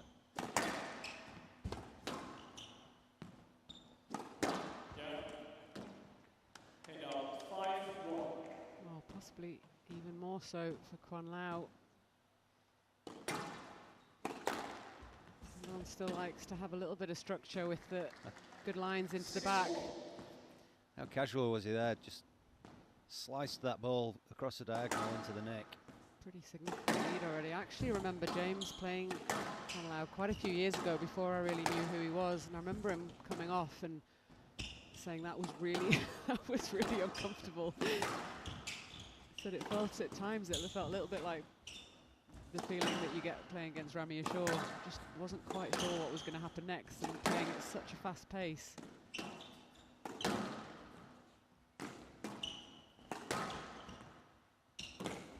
I remember last year being sat in this venue, and it would have been on day one. I'm sure it was Ali Farag came back across from the Kalang Centre and declared that he'd just seen the best shot he's ever seen, and it was Lau. Can't quite remember what it was that he'd done, but it was something absolutely ridiculous. To try and find that clip somewhere in the archives. Yeah, unfortunately, it was on the normal court across at Kalang, but he certainly is quite inventive with his racket. Yes. 7-1. Yes. Able to produce a lot of racket head speed with virtually no backswing, makes it very difficult to read. Very deceptive. He's got really good speed into the front, especially on this court. Anything left sitting up at the front will be in big trouble. He's just firing that ball in. 3-7.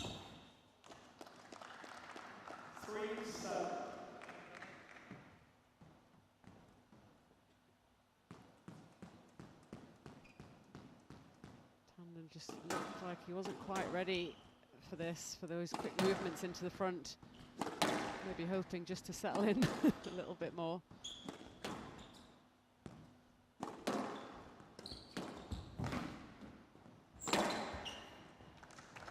That's rapid once again from Lau. Really quite casual with his racket preparation, isn't he? Spends a lot of time down by his knees and then pulls the trigger.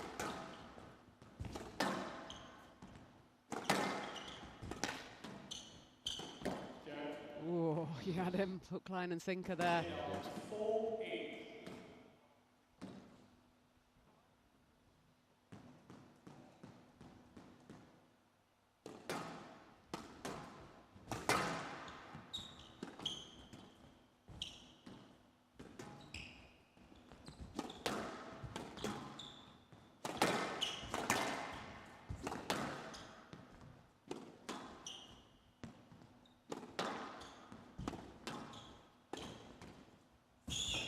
Yeah, it's a clever shot there from Tandon. Just let that backhand volley just drop slightly, a little bit of hold in there. Made Lau commit along that left side wall and then just rolled it around the angle. It was pretty clever from the Indian. Starting to find his feet in this first game. He's left it very late. A little bit quicker into the front.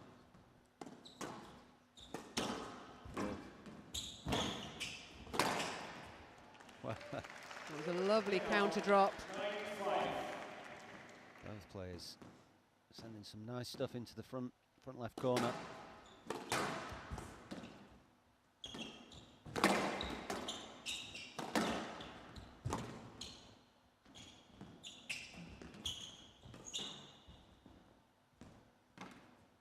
Now that is a lob. That is an absolute gem of a lift from Ramit Tandon. Ball seemed to stay in the air forever, and look at that, dead as a doornail. Still looking pretty relaxed himself, Tandon, no panic. evident.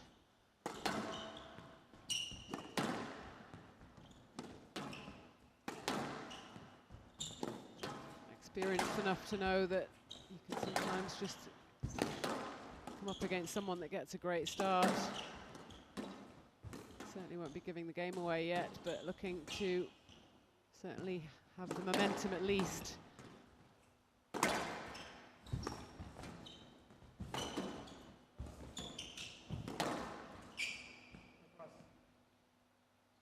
Yes, 6-9.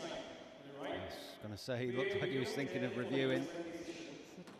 Slightly dramatic pause there from the central referee. Looks as though there's a bit of space there for Tandon. It's definitely a let. Yeah, it's a good decision. Yes, that decision of help. 10 minutes, 1 review, remaining. 6-9 on the right. It was a little bit of a silly review. It took a while to think. I thought he was not going to review at first.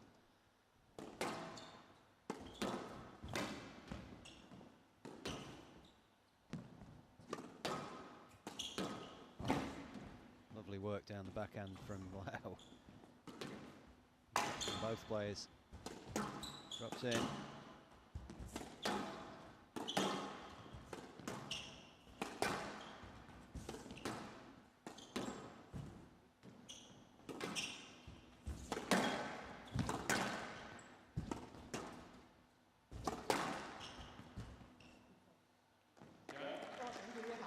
Well, he's really making some headway now. He's managed to get himself back within 2 points.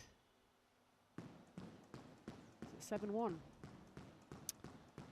I think it was something like that, yeah.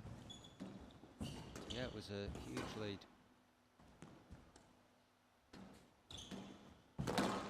Heavy on the volley drop. Oh, he's put it straight in the box, look. Just pressing forward a bit more now, Tandon. It's putting that bit more pressure on Kwan Lau's short game. Not able to be quite as free. Yeah, he's taken the sting out of him, hasn't he? Tandon's just managed to keep him at arm's length and gradually work his way back into this. He's got the momentum now, and still 1 point adrift on the scoreboard, but he feels like he's slightly more in control now.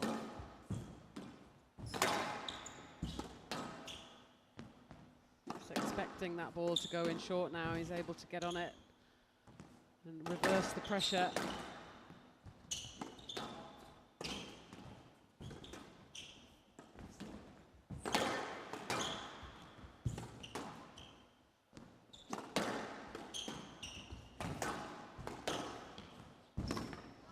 Oh, that is a lovely line though. Finding the winner in the back. Game ball to Kwan Lau.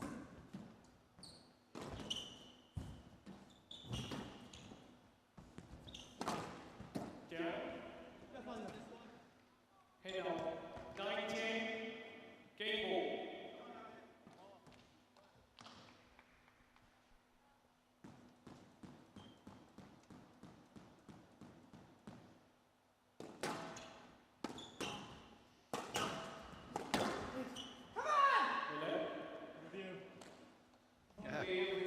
Lau was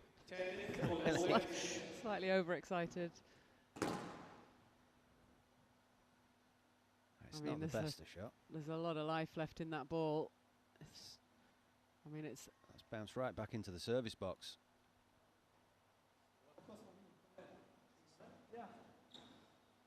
I mean, this could go all the way the other. This could go to a stroke.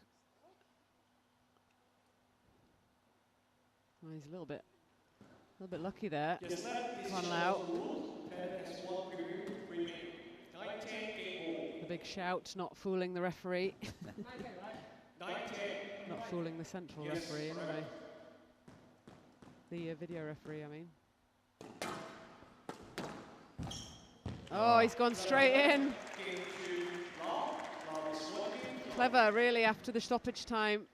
Slightly loose serve. A very up and down first game. Kwan Lau chattering away to himself as he leaves the court. What a character. 13-minute first game. See, Kwan Lau takes it 11-9 and leads 1 game to love.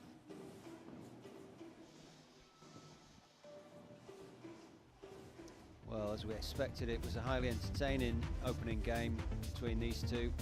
Lots of balls being peppered into the front corners, and it was definitely Lau who did the better job in the opening phase of the game. Took a great lead, was cruising towards the finish line before Ramit Tandon just managed to lengthen the rallies, just contained his opponent a bit more, finished the game strongly but couldn't quite close it down.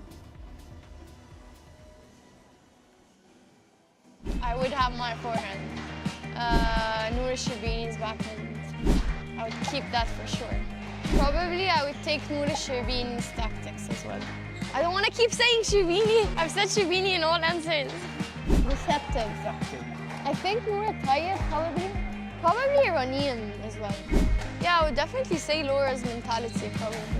Yeah. I would steal Shabana's neck. Yeah. Yeah, good showing from the Indian crew.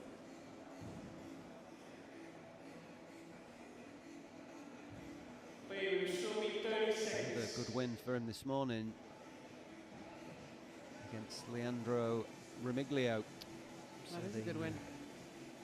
Left-handed Indian player on fire. Well, plenty to be positive about. He really got stuck in that first game, nearly made it all the way back. Just slightly slow start.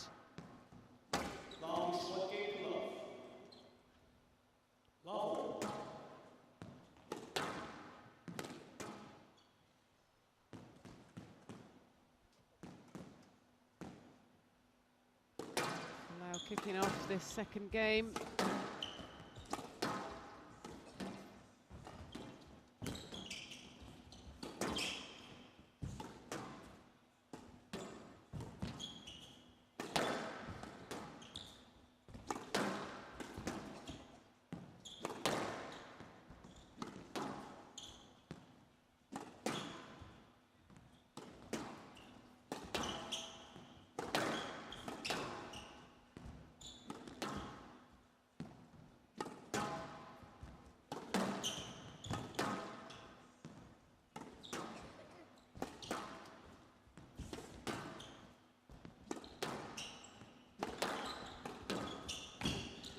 Oh, that's lovely.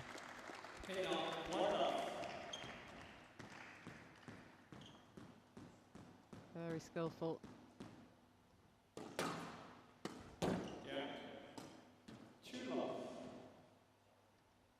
Just needs to start lengthening out the court a little bit more. Again, Lau, he's still firing everything in short.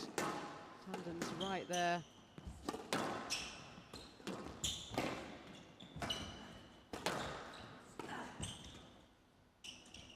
Yeah, well played.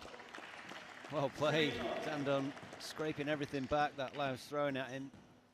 And finishes with a moment of brilliance there himself into the front forehand that time. So he's kept that quality going that we saw at the back end of the first.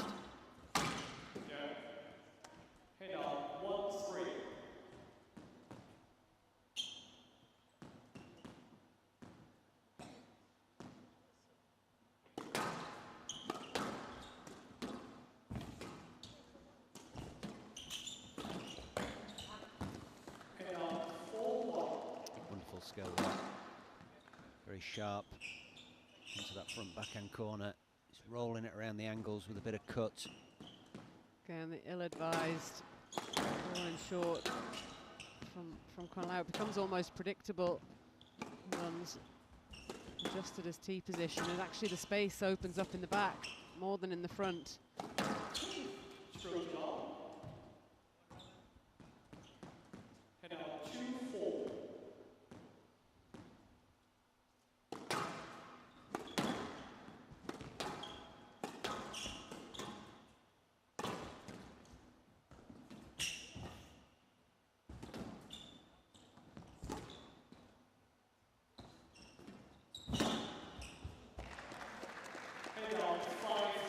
Great adaptation of the racket head. Right out in front of him, he slides into that shot. Manages to get the ball running through straight to that back right corner. And now 3-5. 3-5.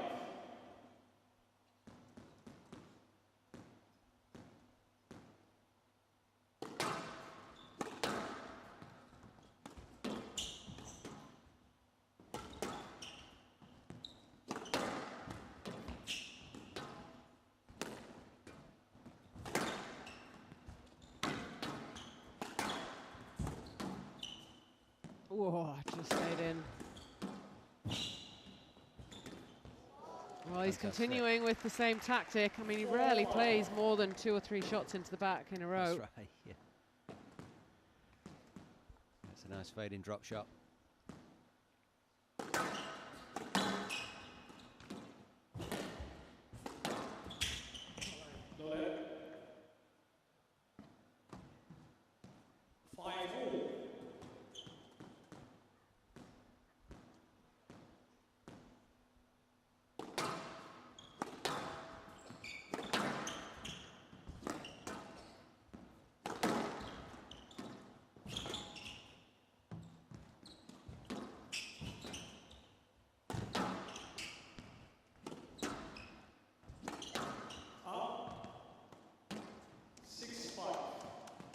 It's been a good few points, hasn't it, from Lau? It has. Tandon needs to be very, very careful here. He's getting on a little bit of a run here, Lau.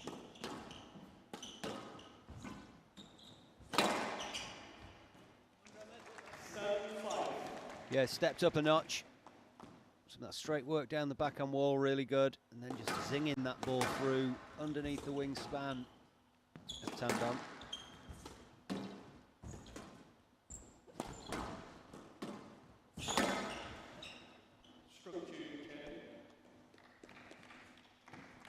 Oh, he slid into that volley, wasn't able to get out of the way.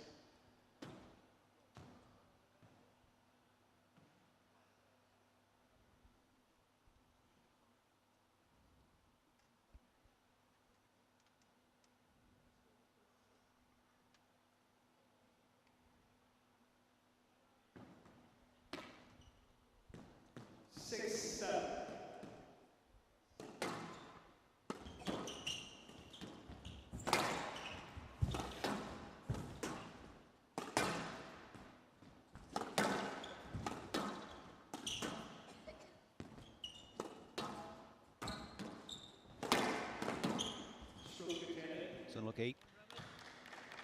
Just cut the side wall. Its way to the front wall there, meaning it came straight out to give away the stroke.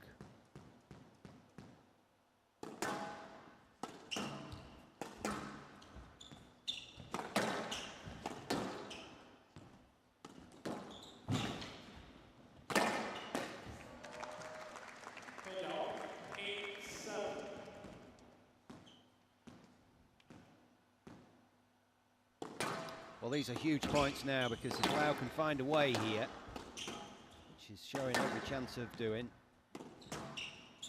Be a big lead, won't it? Oh, that could be a very costly error. Especially after Tandon came out so positively at the start of this second game. Looked like he'd reasserted control of the match. And all of a sudden, now things have changed.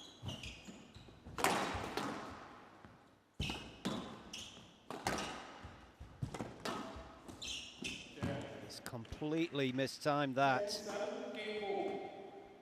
Well, this has all gone horribly wrong all of a sudden for Tandon. 2 cheap errors, 3 game balls for Lau.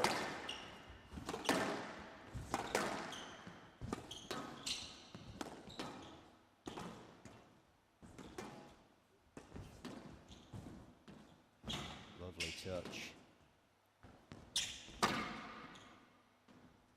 Oh.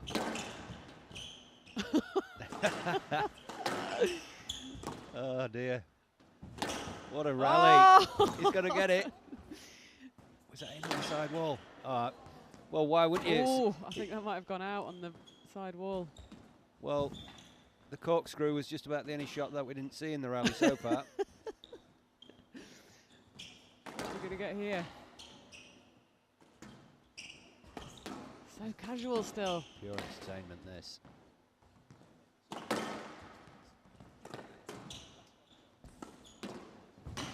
It's like an exhibition match, isn't Unbelievable.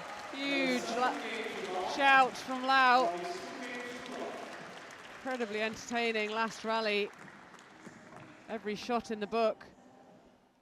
9-minute second game. And Kwan Lau has a 2-love lead against Ramit Tandon.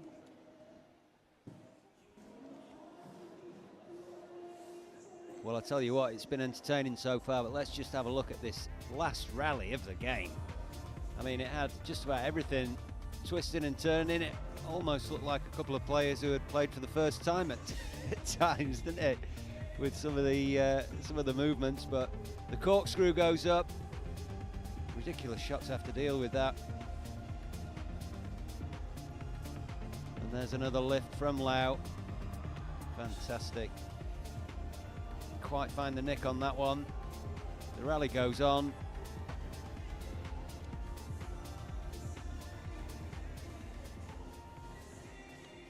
Fantastic. Well, they like to mix up the coaching staff, don't they, in the Hong Kong camp? Yeah, Kai Lee returning the favour.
Oh, he's tinned it. Had too many options, too much time on the ball. It's a lovely rally, though, from Lau, just showing a bit more patience in that first rally, lifting beautifully into the back.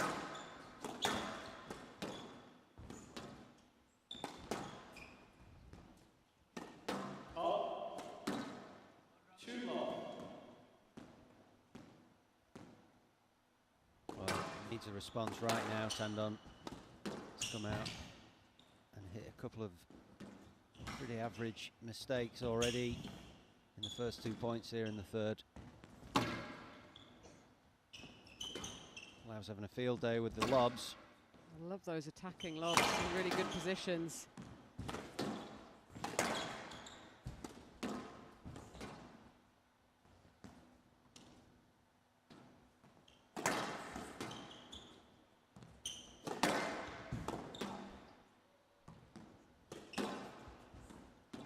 Topspin from Tandon there. He's had some inventive stuff in this rally. Lob drop game.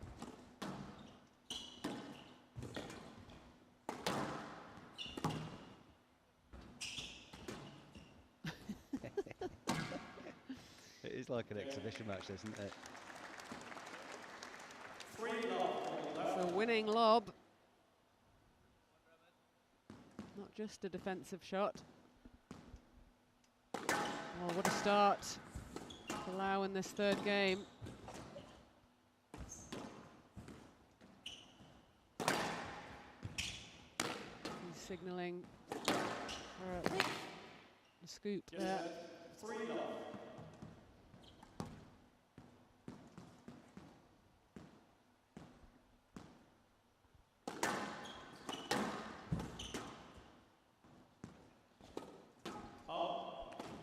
Again, high quality lifting from Lau. We were talking all about the short game in the first game, but he's won 2 or 3 rallies in the back of the court with the lift. That's immaculate. Immaculate punches it through to a dying length on that forehand wall. He's absolutely cruising out there. When he's riding high in confidence, he just hits these unbelievable purple patches, doesn't he? Yeah. Yeah, it's great to watch. Looks like he's enjoying himself. Well, you feel like this is all over, don't you? The body language of Tandon. And also the shot making of Lau. Impossible to see a way back into this for Tandon at the moment.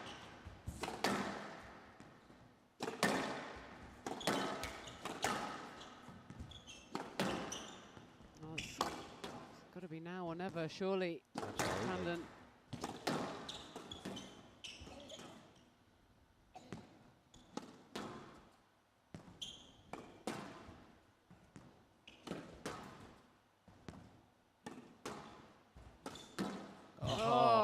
Not much you can do about that.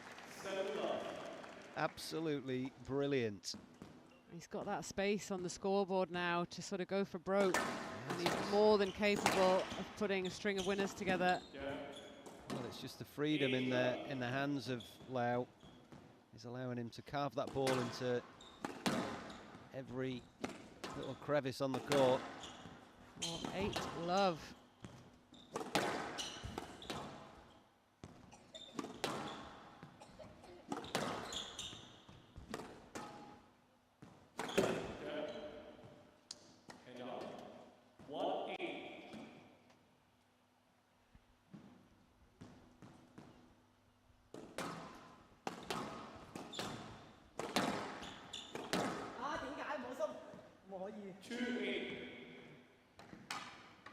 Well, there was that big comeback in the first.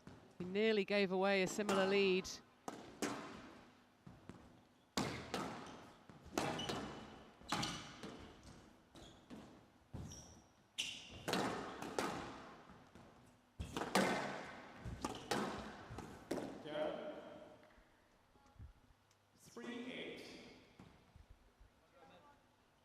Lau just losing a little bit of shape, a couple of errors, and left a short ball for Tandon to pounce on the previous rally.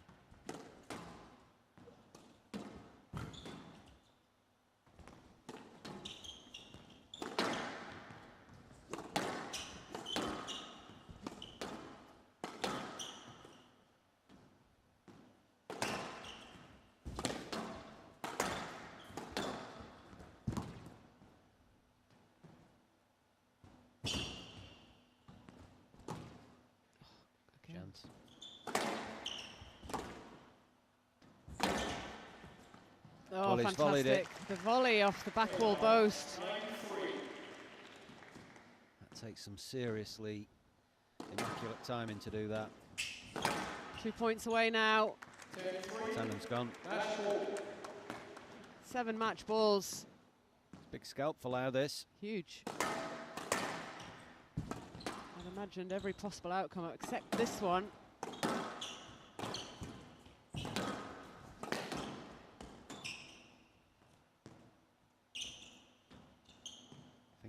Just dropped in. It's all over. Tandon not even bothering to question that last ball. Pretty quick 3-love victory for Lau. There were moments in the match where it could have turned. Tandon didn't really show up in the way that he would have hoped. Very dangerous player is now talking to Lau. How was the match for you? I mean, you had a big lead in the first, and then suddenly it became very close. What happened there for you? First of all, I'm so happy I can get the win today. This is our first match to play each other, and we watch both of us like each other. Our game plan long time ago, but honestly today is finally have the real one. And yeah, I didn't expect much. I just try my best to play my squash, play my style in here, and I love this court. This court is very suitable for me, I think. So I'm happy that I can get the win today. Some players here or some of the crowd may not know you, but is this, you felt like it was a bit of an exhibition match? There were so many reverse bows from the back. Is that something normal for you, or? What do you think? I think that's normal for me. Like always want to try different shots, different angles to give my opponents pleasure. So luckily today I didn't make a lot of errors, and yeah, thank you. So you've got Ali Farag next. So what is your game plan going towards that match? Yes, I didn't expect I can have a win today, so I didn't plan much, but of course it's my pleasure to play against the best player of the world. So, I mean, one of the best player of the world. So just try my best. Let's see what happens. Ladies and gentlemen, thank you very much. Alex Lau, Kwan from India.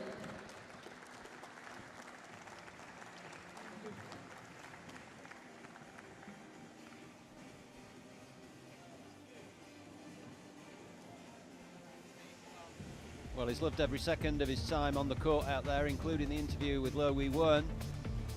Looking very relaxed, very silky. First game completely dominated the first part of it. Had to deal with a solid start to the second game from Tandon, but the third game was absolute perfection from Lau. Ramit Tandon didn't have an answer, and it was a fantastic start to the tournament for Lau. He's up against it next when he takes on Ali Farag, but once again, another match he's going to really enjoy out there here in Singapore.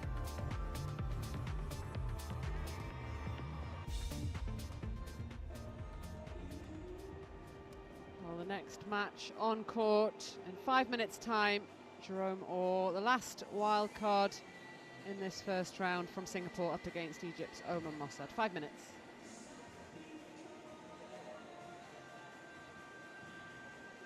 Thanks for joining us. We're here at the backstage area of this fantastic new venue, the Cirque d'Hiver Bouglione here in the heart of Paris.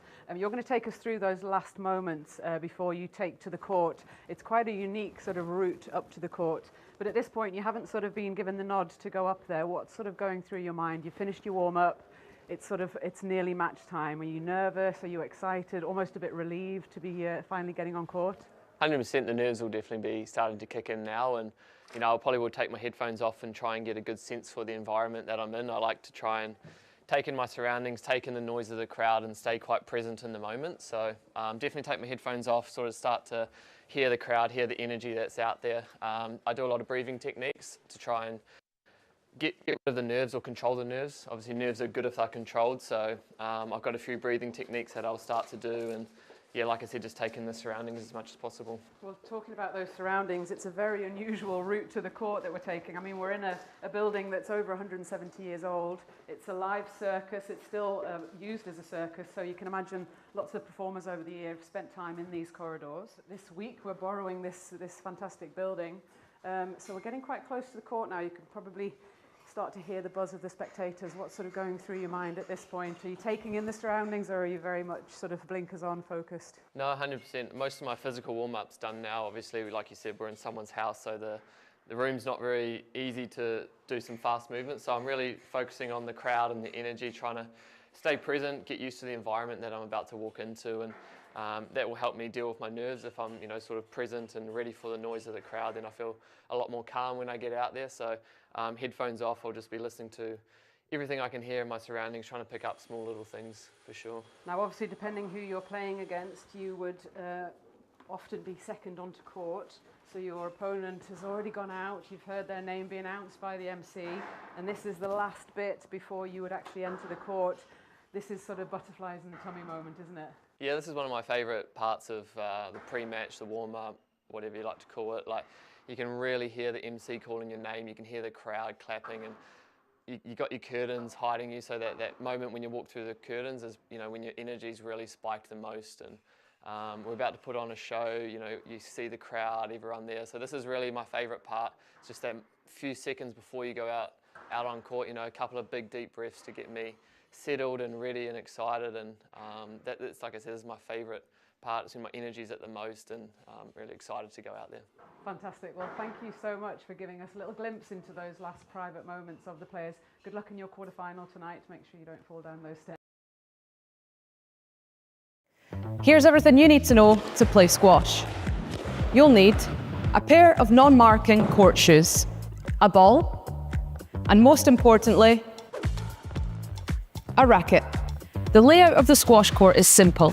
You have the front wall, the side walls, and the back wall. Running around the top of the court is the outline, and at the bottom of the front wall is the tin. To hit a good serve, you have to at least have 1 foot inside the service box as you play the shot. The ball must hit the front wall above the service line and land in the opposite back quarter of the court. After the serve, players take turns hitting the ball. The ball can hit the side and or back walls before hitting the front wall. This is called a boast. A player scores a point when their opponent fails to return the ball before it bounces twice or hits the out of bounds. That means either on or above the outlines or on or below the tin. Games are played to 11 and matches are usually best of 5 games. To win a game, you must win by at least 2 clear points. A let can be given when a player thinks they could have reached the ball if not for the interference, when unsure if the ball was good or if there's an accidental collision, or if a player is worried there's a chance they may hit the opponent with the ball.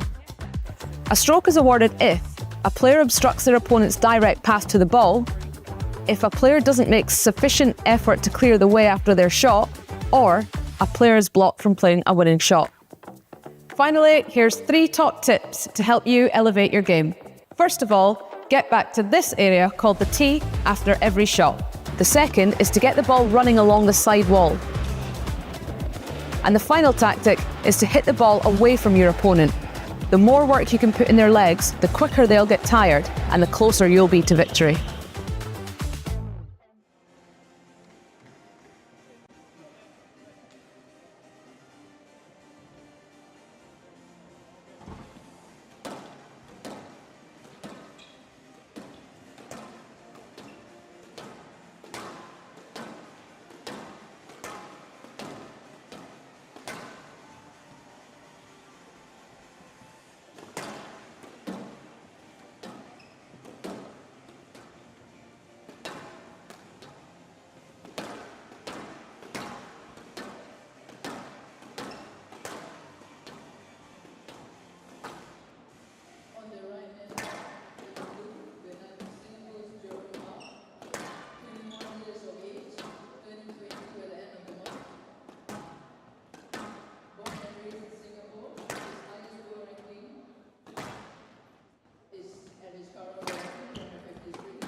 The last match of today's play here on the glass court, the wild card, fourth wild card. Jerome taking on Omar Mosaad of Egypt. I'm Joe Barrington, joining me, Vanessa Atkinson. Good evening, Joey.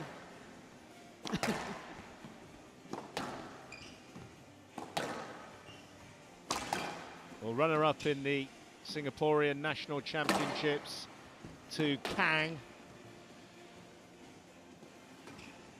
Only 4 matches in his career. Just 21 years of age. Good to see a left-hander.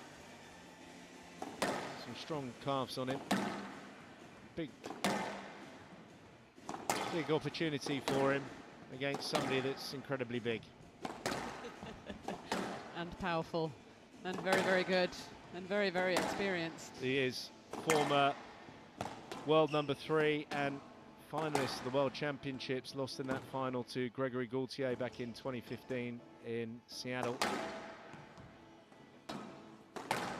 He's very much a veteran, Omar Mosaad. 44 in the world and still playing. Never thought that he'd be still carrying on, but he is at 36 years of age, Vanessa. Something about height and longevity. There's got to be a link there. Yeah, it's extraordinary, really. Such a smooth mover and player. In his heyday, it was brilliant to watch. It's going to be tough for all. And a love of the game, clearly. Just hasn't shown any signs of looking to retire. Still playing at a good level. What a moment for the Singapore player up against one of the legends of the game.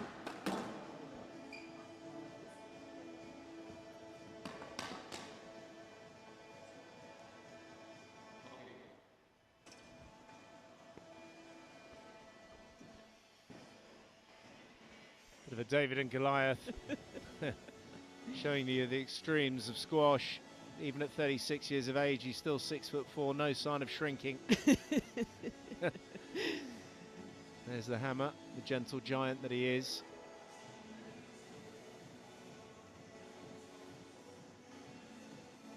And Jamie Hickox there. We'll be giving advice to all.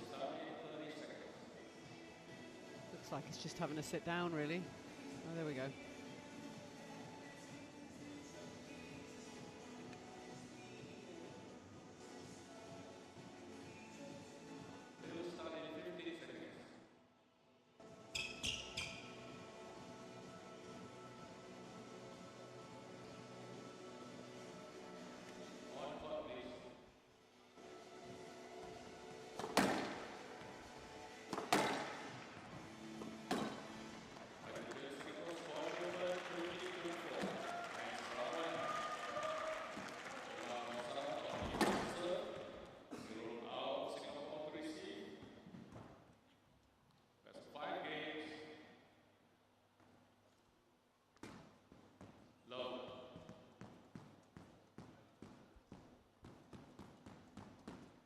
So the hammer kicking off here in Singapore in this last match, and that was struck quite cleanly.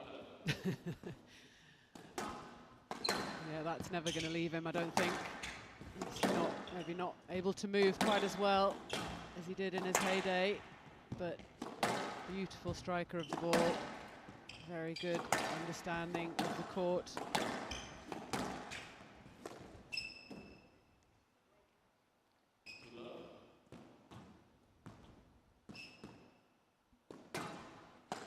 Perfectly matching the sponsor logo as well.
absolute pounding. I know, it's already completely surprising. Or ow.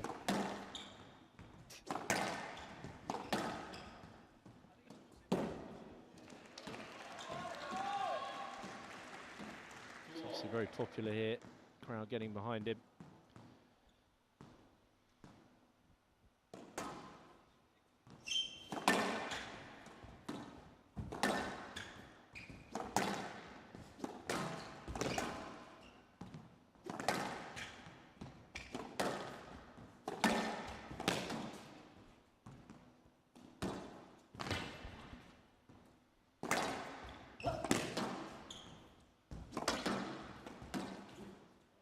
Yes, nice play.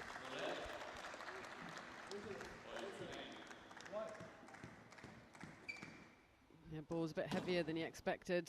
Trying to creep across the front.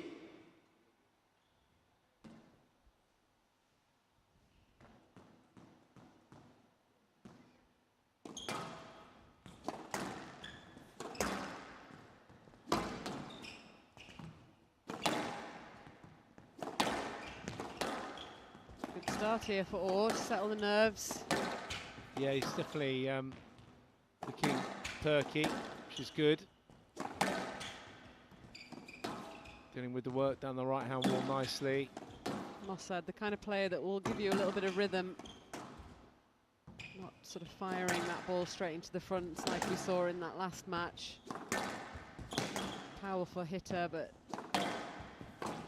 quite patient in this early phase.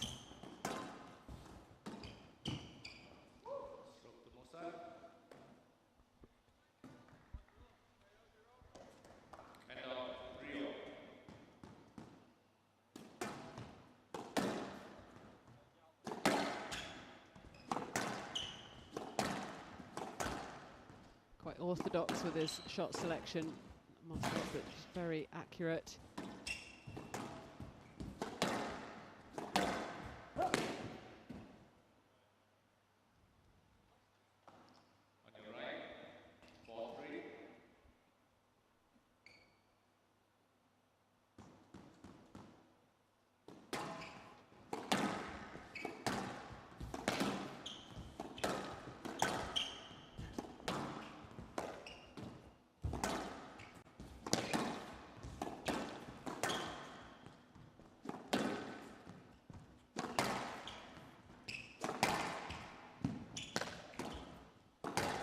.583 matches played on tour, Mosaad. Who's the record holder? Shibagi currently. Oh, no, James. Must be James. He's currently on tour. Has to be James.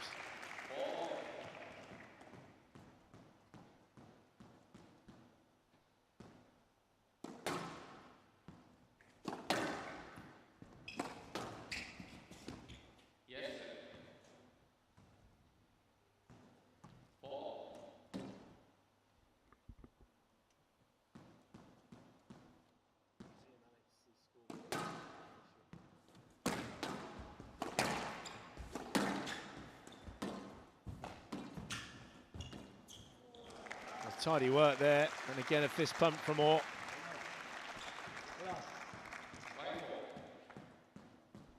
Nicely played.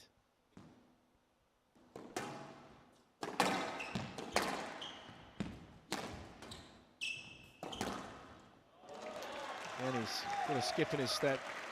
It's good to see a bit more of a kind of feistier performance from the local here this evening. He's having a really good go here.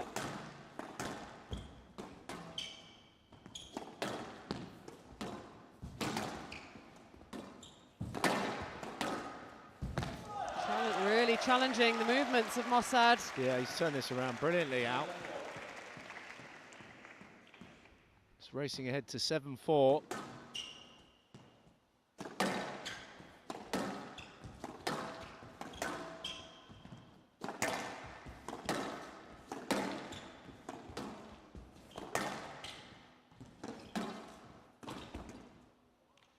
Mosaad just trying to reassert himself. I definitely think when the opportunity's on, he's got to take it into the front.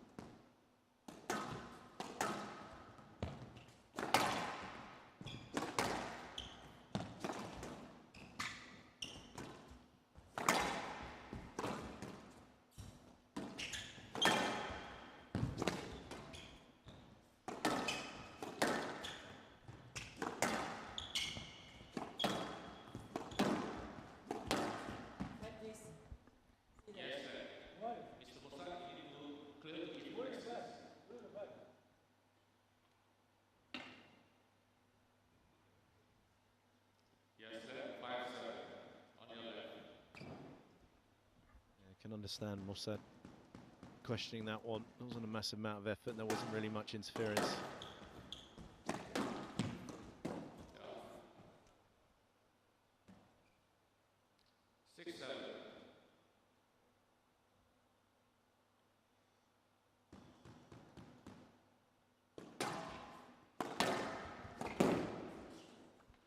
Well, that is poor from Mosaad, right at the bottom of the tin from a loose ball from out.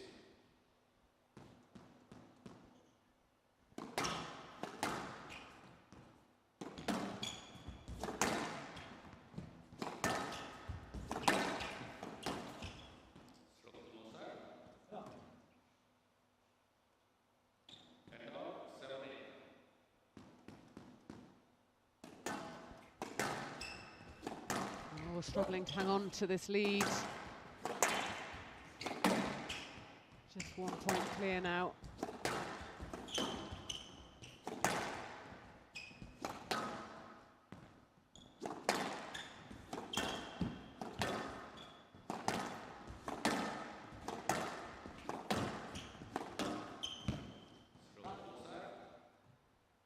Slightly frantic hitting. Or not able to stay in control.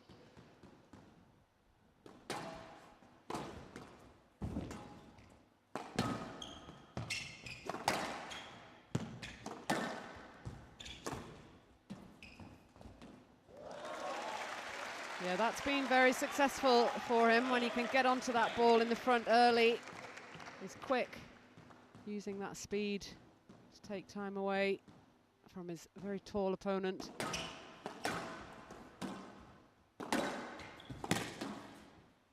Good recovery.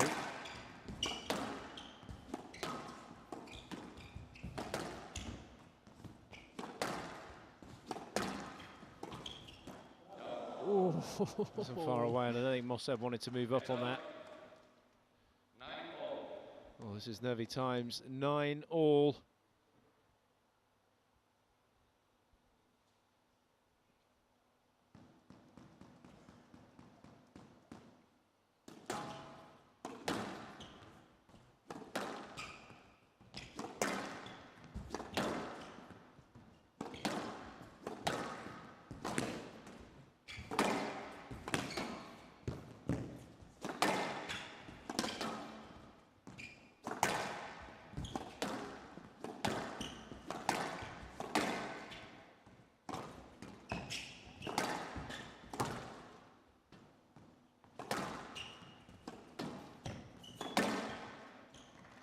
I mean, it's dealt with appropriately from Mosaad, giving him game ball.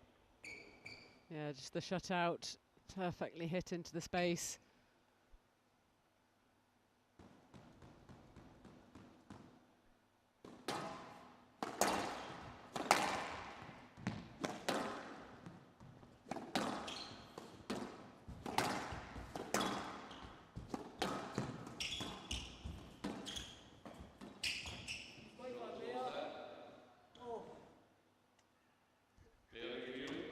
He's not going to have much joy here. No, unfortunately he's played a shot, not cleared it. Mosaad's right, about to flatten him.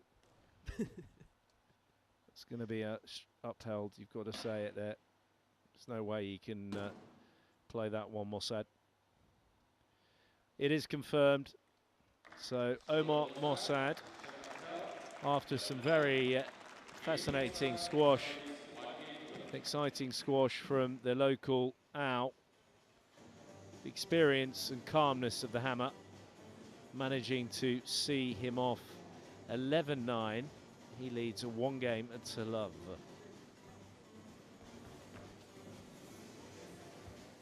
Well, it's a pity for Orr because he played very well in that first game, possibly taking advantage of a slow start in terms of his movement. Mosaad started to move a little bit better right at the back end of that first game, which we've seen from quite a few players. A very good mover himself, the Singapore player, getting onto anything loose in the front. Deserved the game really out of this. Could have, may have been his chance.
Well, Mosaad's starting to find his range a bit more now.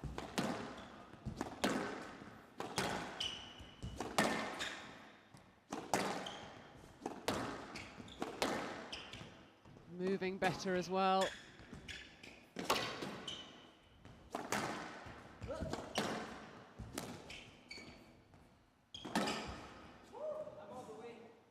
I'm not sure why he didn't play that.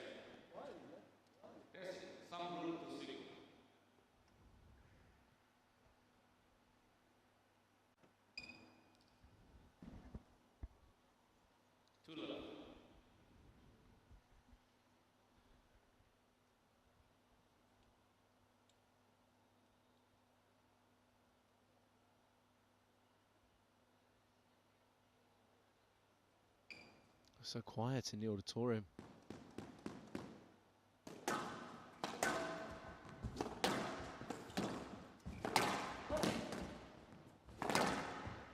Just putting a little bit of extra pressure. It's a great shot from Mosaad.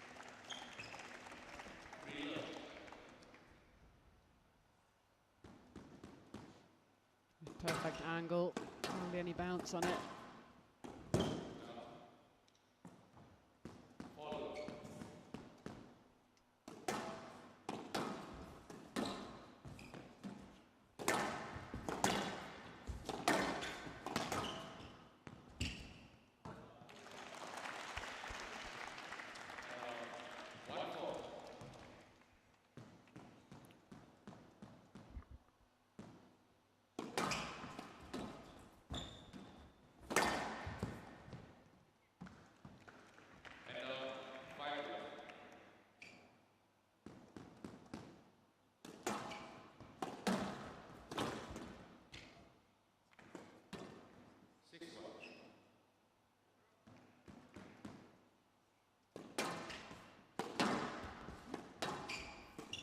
Well, as we expected, Mosaad just...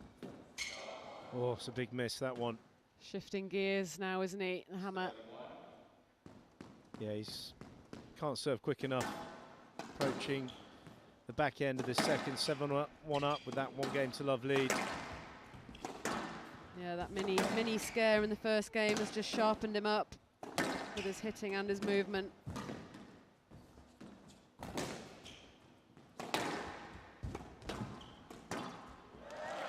Yeah, great rally though from Lau.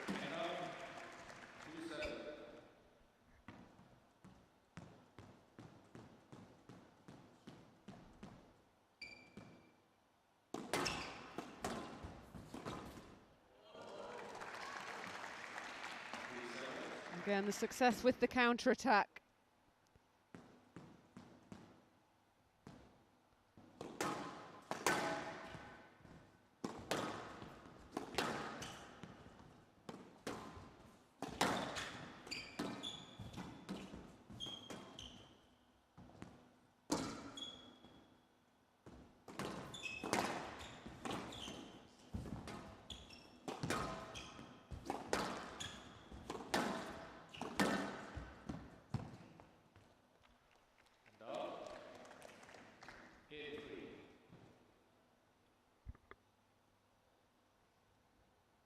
Got to improve a little bit more on his short game. Don't think he's going to have much of an issue now in this match, but moving forward in the event, he's definitely going to have to tidy up that short work, the hammer.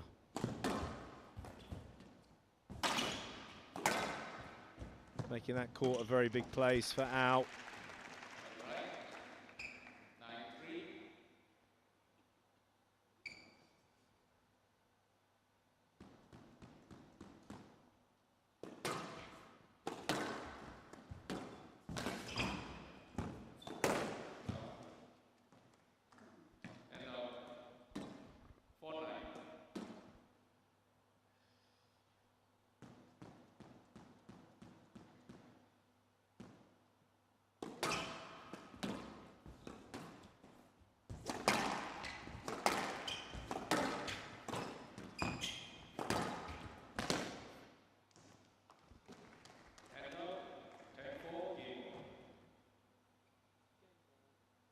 So 6 game balls now for Omar Mosaad to go 2-love up.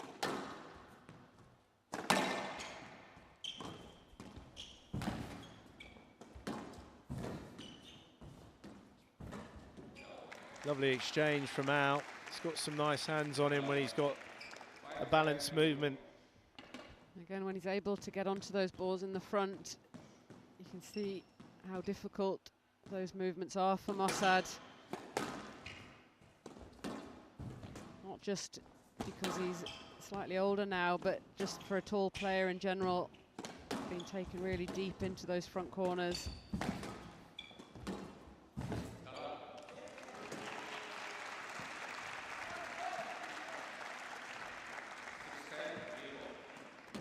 He's creeping back.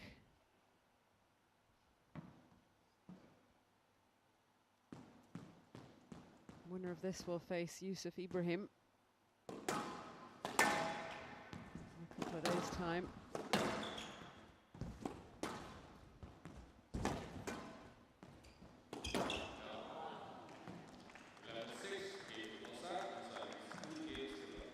So Omar Mosaad. Just clear my throat, apologise for that.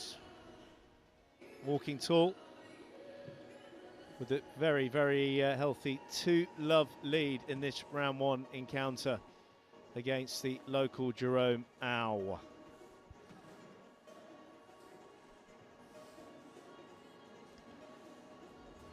Well, he hasn't had it all his own way. Mosaad has had to work for both of these games. Got a big, big lead in the second game, but Singapore player wasn't ready to give up the ghost.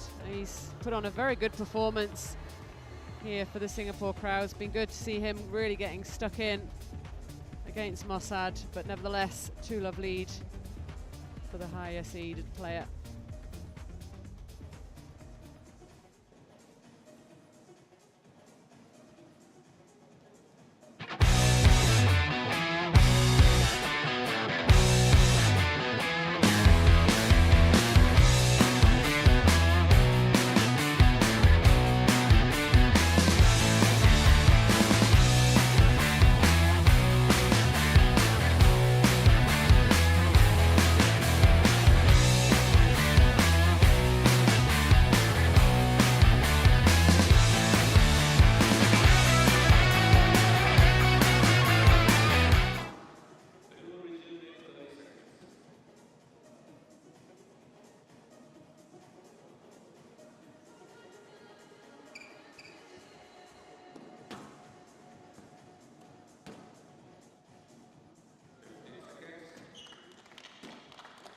Well, another fresh change of t-shirt for Au as he comes on for this third game. Former world number 3, 36-year-old from Cairo. Kicking off from the left-hand side. Looking to turn the screw and finish this one.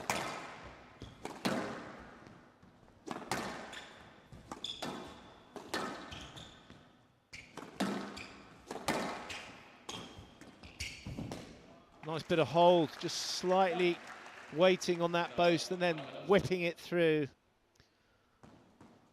Well, a good percentage of his points have come in the front of the court when he's able, when he's given an opportunity to attack the front.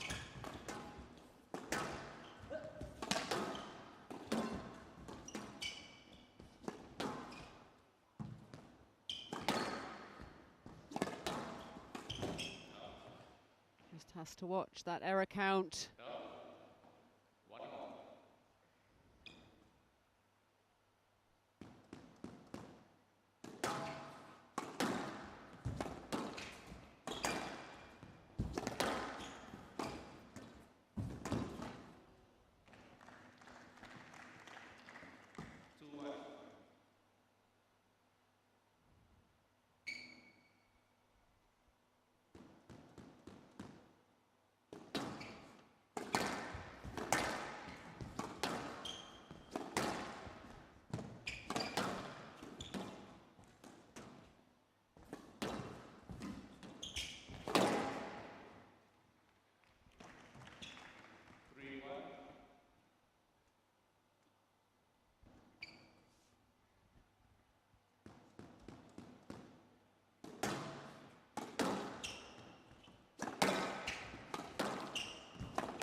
4-1 lead for Mosaad in this third game.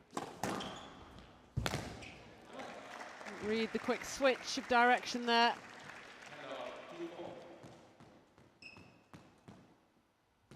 Managed to get a good angle on that. And again, not fancying the changes of direction there, Mosaad.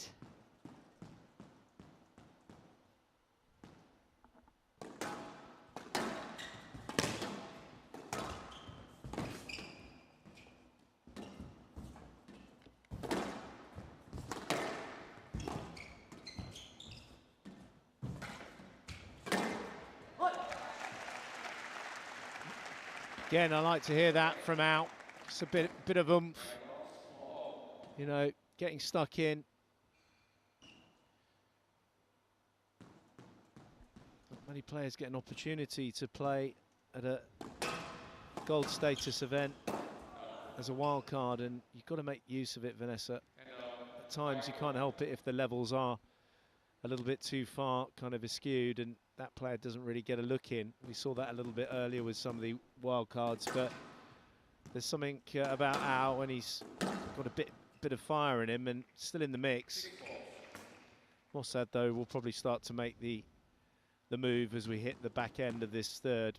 Yeah, it's been a little bit of a test for Mosaad. He's played it quite cleverly. He's challenging the movement of Mosaad. And it's great to see him get stuck in like this. As you said, a few of the wild cards seemed somewhat overwhelmed by the experience, weren't able to show their best level, perhaps. So 7-4 now. From the left, always the left.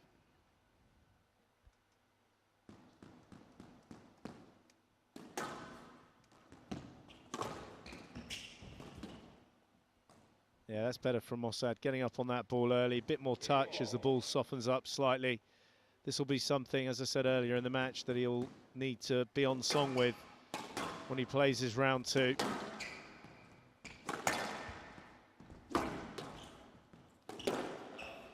And this is a bit of a light ending, really. After I was kind of bigging up out, he's just kind of shied away from it slightly here.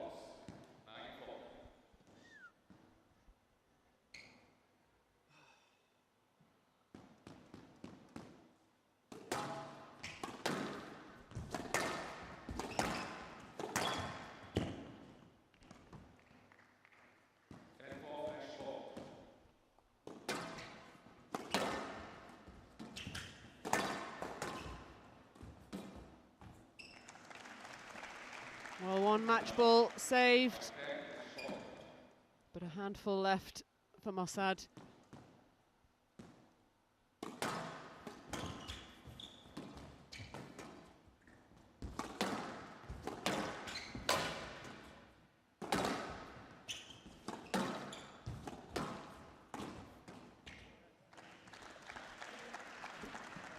Well, 4 match balls now for Mosaad.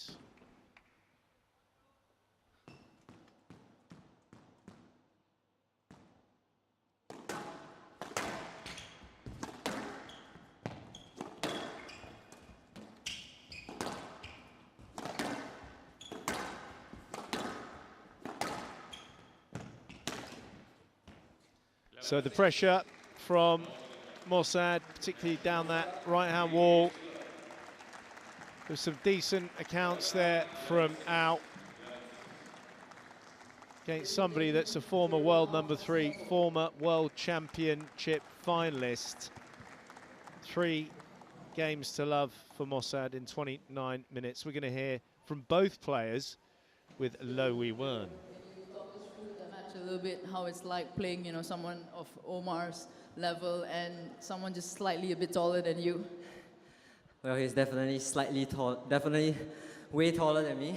Yeah, so I struggle a lot with getting the lengths past him. Yeah, and his reach was really good. So I really struggled in the second and the third, especially when I started to lose my length around the middle. Then that's where I lost a lot of points. Yeah.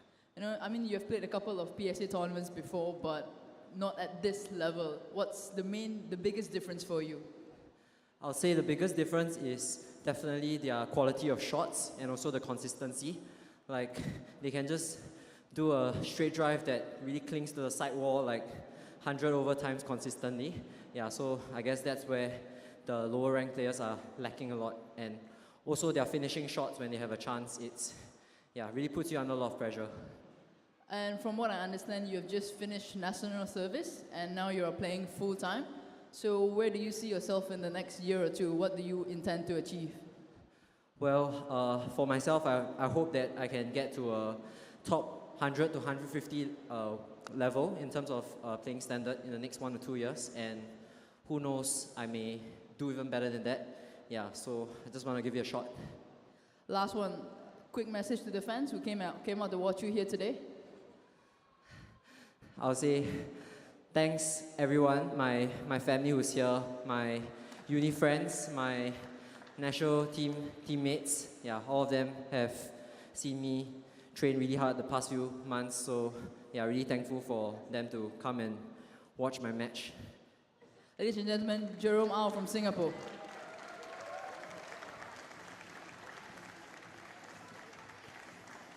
So, Omar, you've been on tour for a few years now. So, it's not often that you play someone you've never played before. So, what do you think of the match today? Of course, it's going to be. I think it's going to be a good match. You know, every match for me now, I'm trying to be ready 100% physically and mentally. I'm now 36, so I'm trying to keep focus, especially in the beginning of the game. Yeah, and I think Jerome played really well today, especially in the first game. He always gives me a very difficult shots, so I tried to push back again, and I think I did a good job in the first game. And I think I'm really happy for my winning today. So I know back in Singapore again, you have the day off tomorrow, and then you have Yusuf Ibrahim back here on the glass court. Someone that is probably a bit younger than you are. Have you played him much on tour? I usually training with him in Egypt, but never play with him in PSA. So as I said, like I'm gonna give 100% in every match, and of course I'm trying to win, and hopefully I can make it, and hopefully I can provide a good squash as well. Last question: you have the day off tomorrow, so what do you normally do on your day off before your next match again? I think I'll get back to hotel now. I'm going to talk with my coach Ismail to see what's going to happen tomorrow. What can I do? I think I will be training tomorrow. If I have a chance to training in glass court, I will do it. I think I'm going to be training and rest and be ready for my match for next match. Well, it's very good to see you again, ladies and gentlemen. We'll have to see Omar Mosaad back here again on Thursday. It's great to see Omar Mosaad with the sense of humour, saying he's 56. He's actually 36, to clarify. Over to you, Vanessa. Decent match to close out the day. Good performance from the Singapore player. Certainly tested Mosaad, not quite moving as well as he has done in the past, but still that hammer capable of doing a lot of damage, and started to hit the targets really well towards the end of the match. He's got a rest day now. Certainly need it if he's 56. Well, if we look at the evening session, there was a bit more challenging going on. The first one, clear cut for Zeina Mickawy, then a five game, I have to get my words out, with Hollie Naughton and Ka-Yi Lee.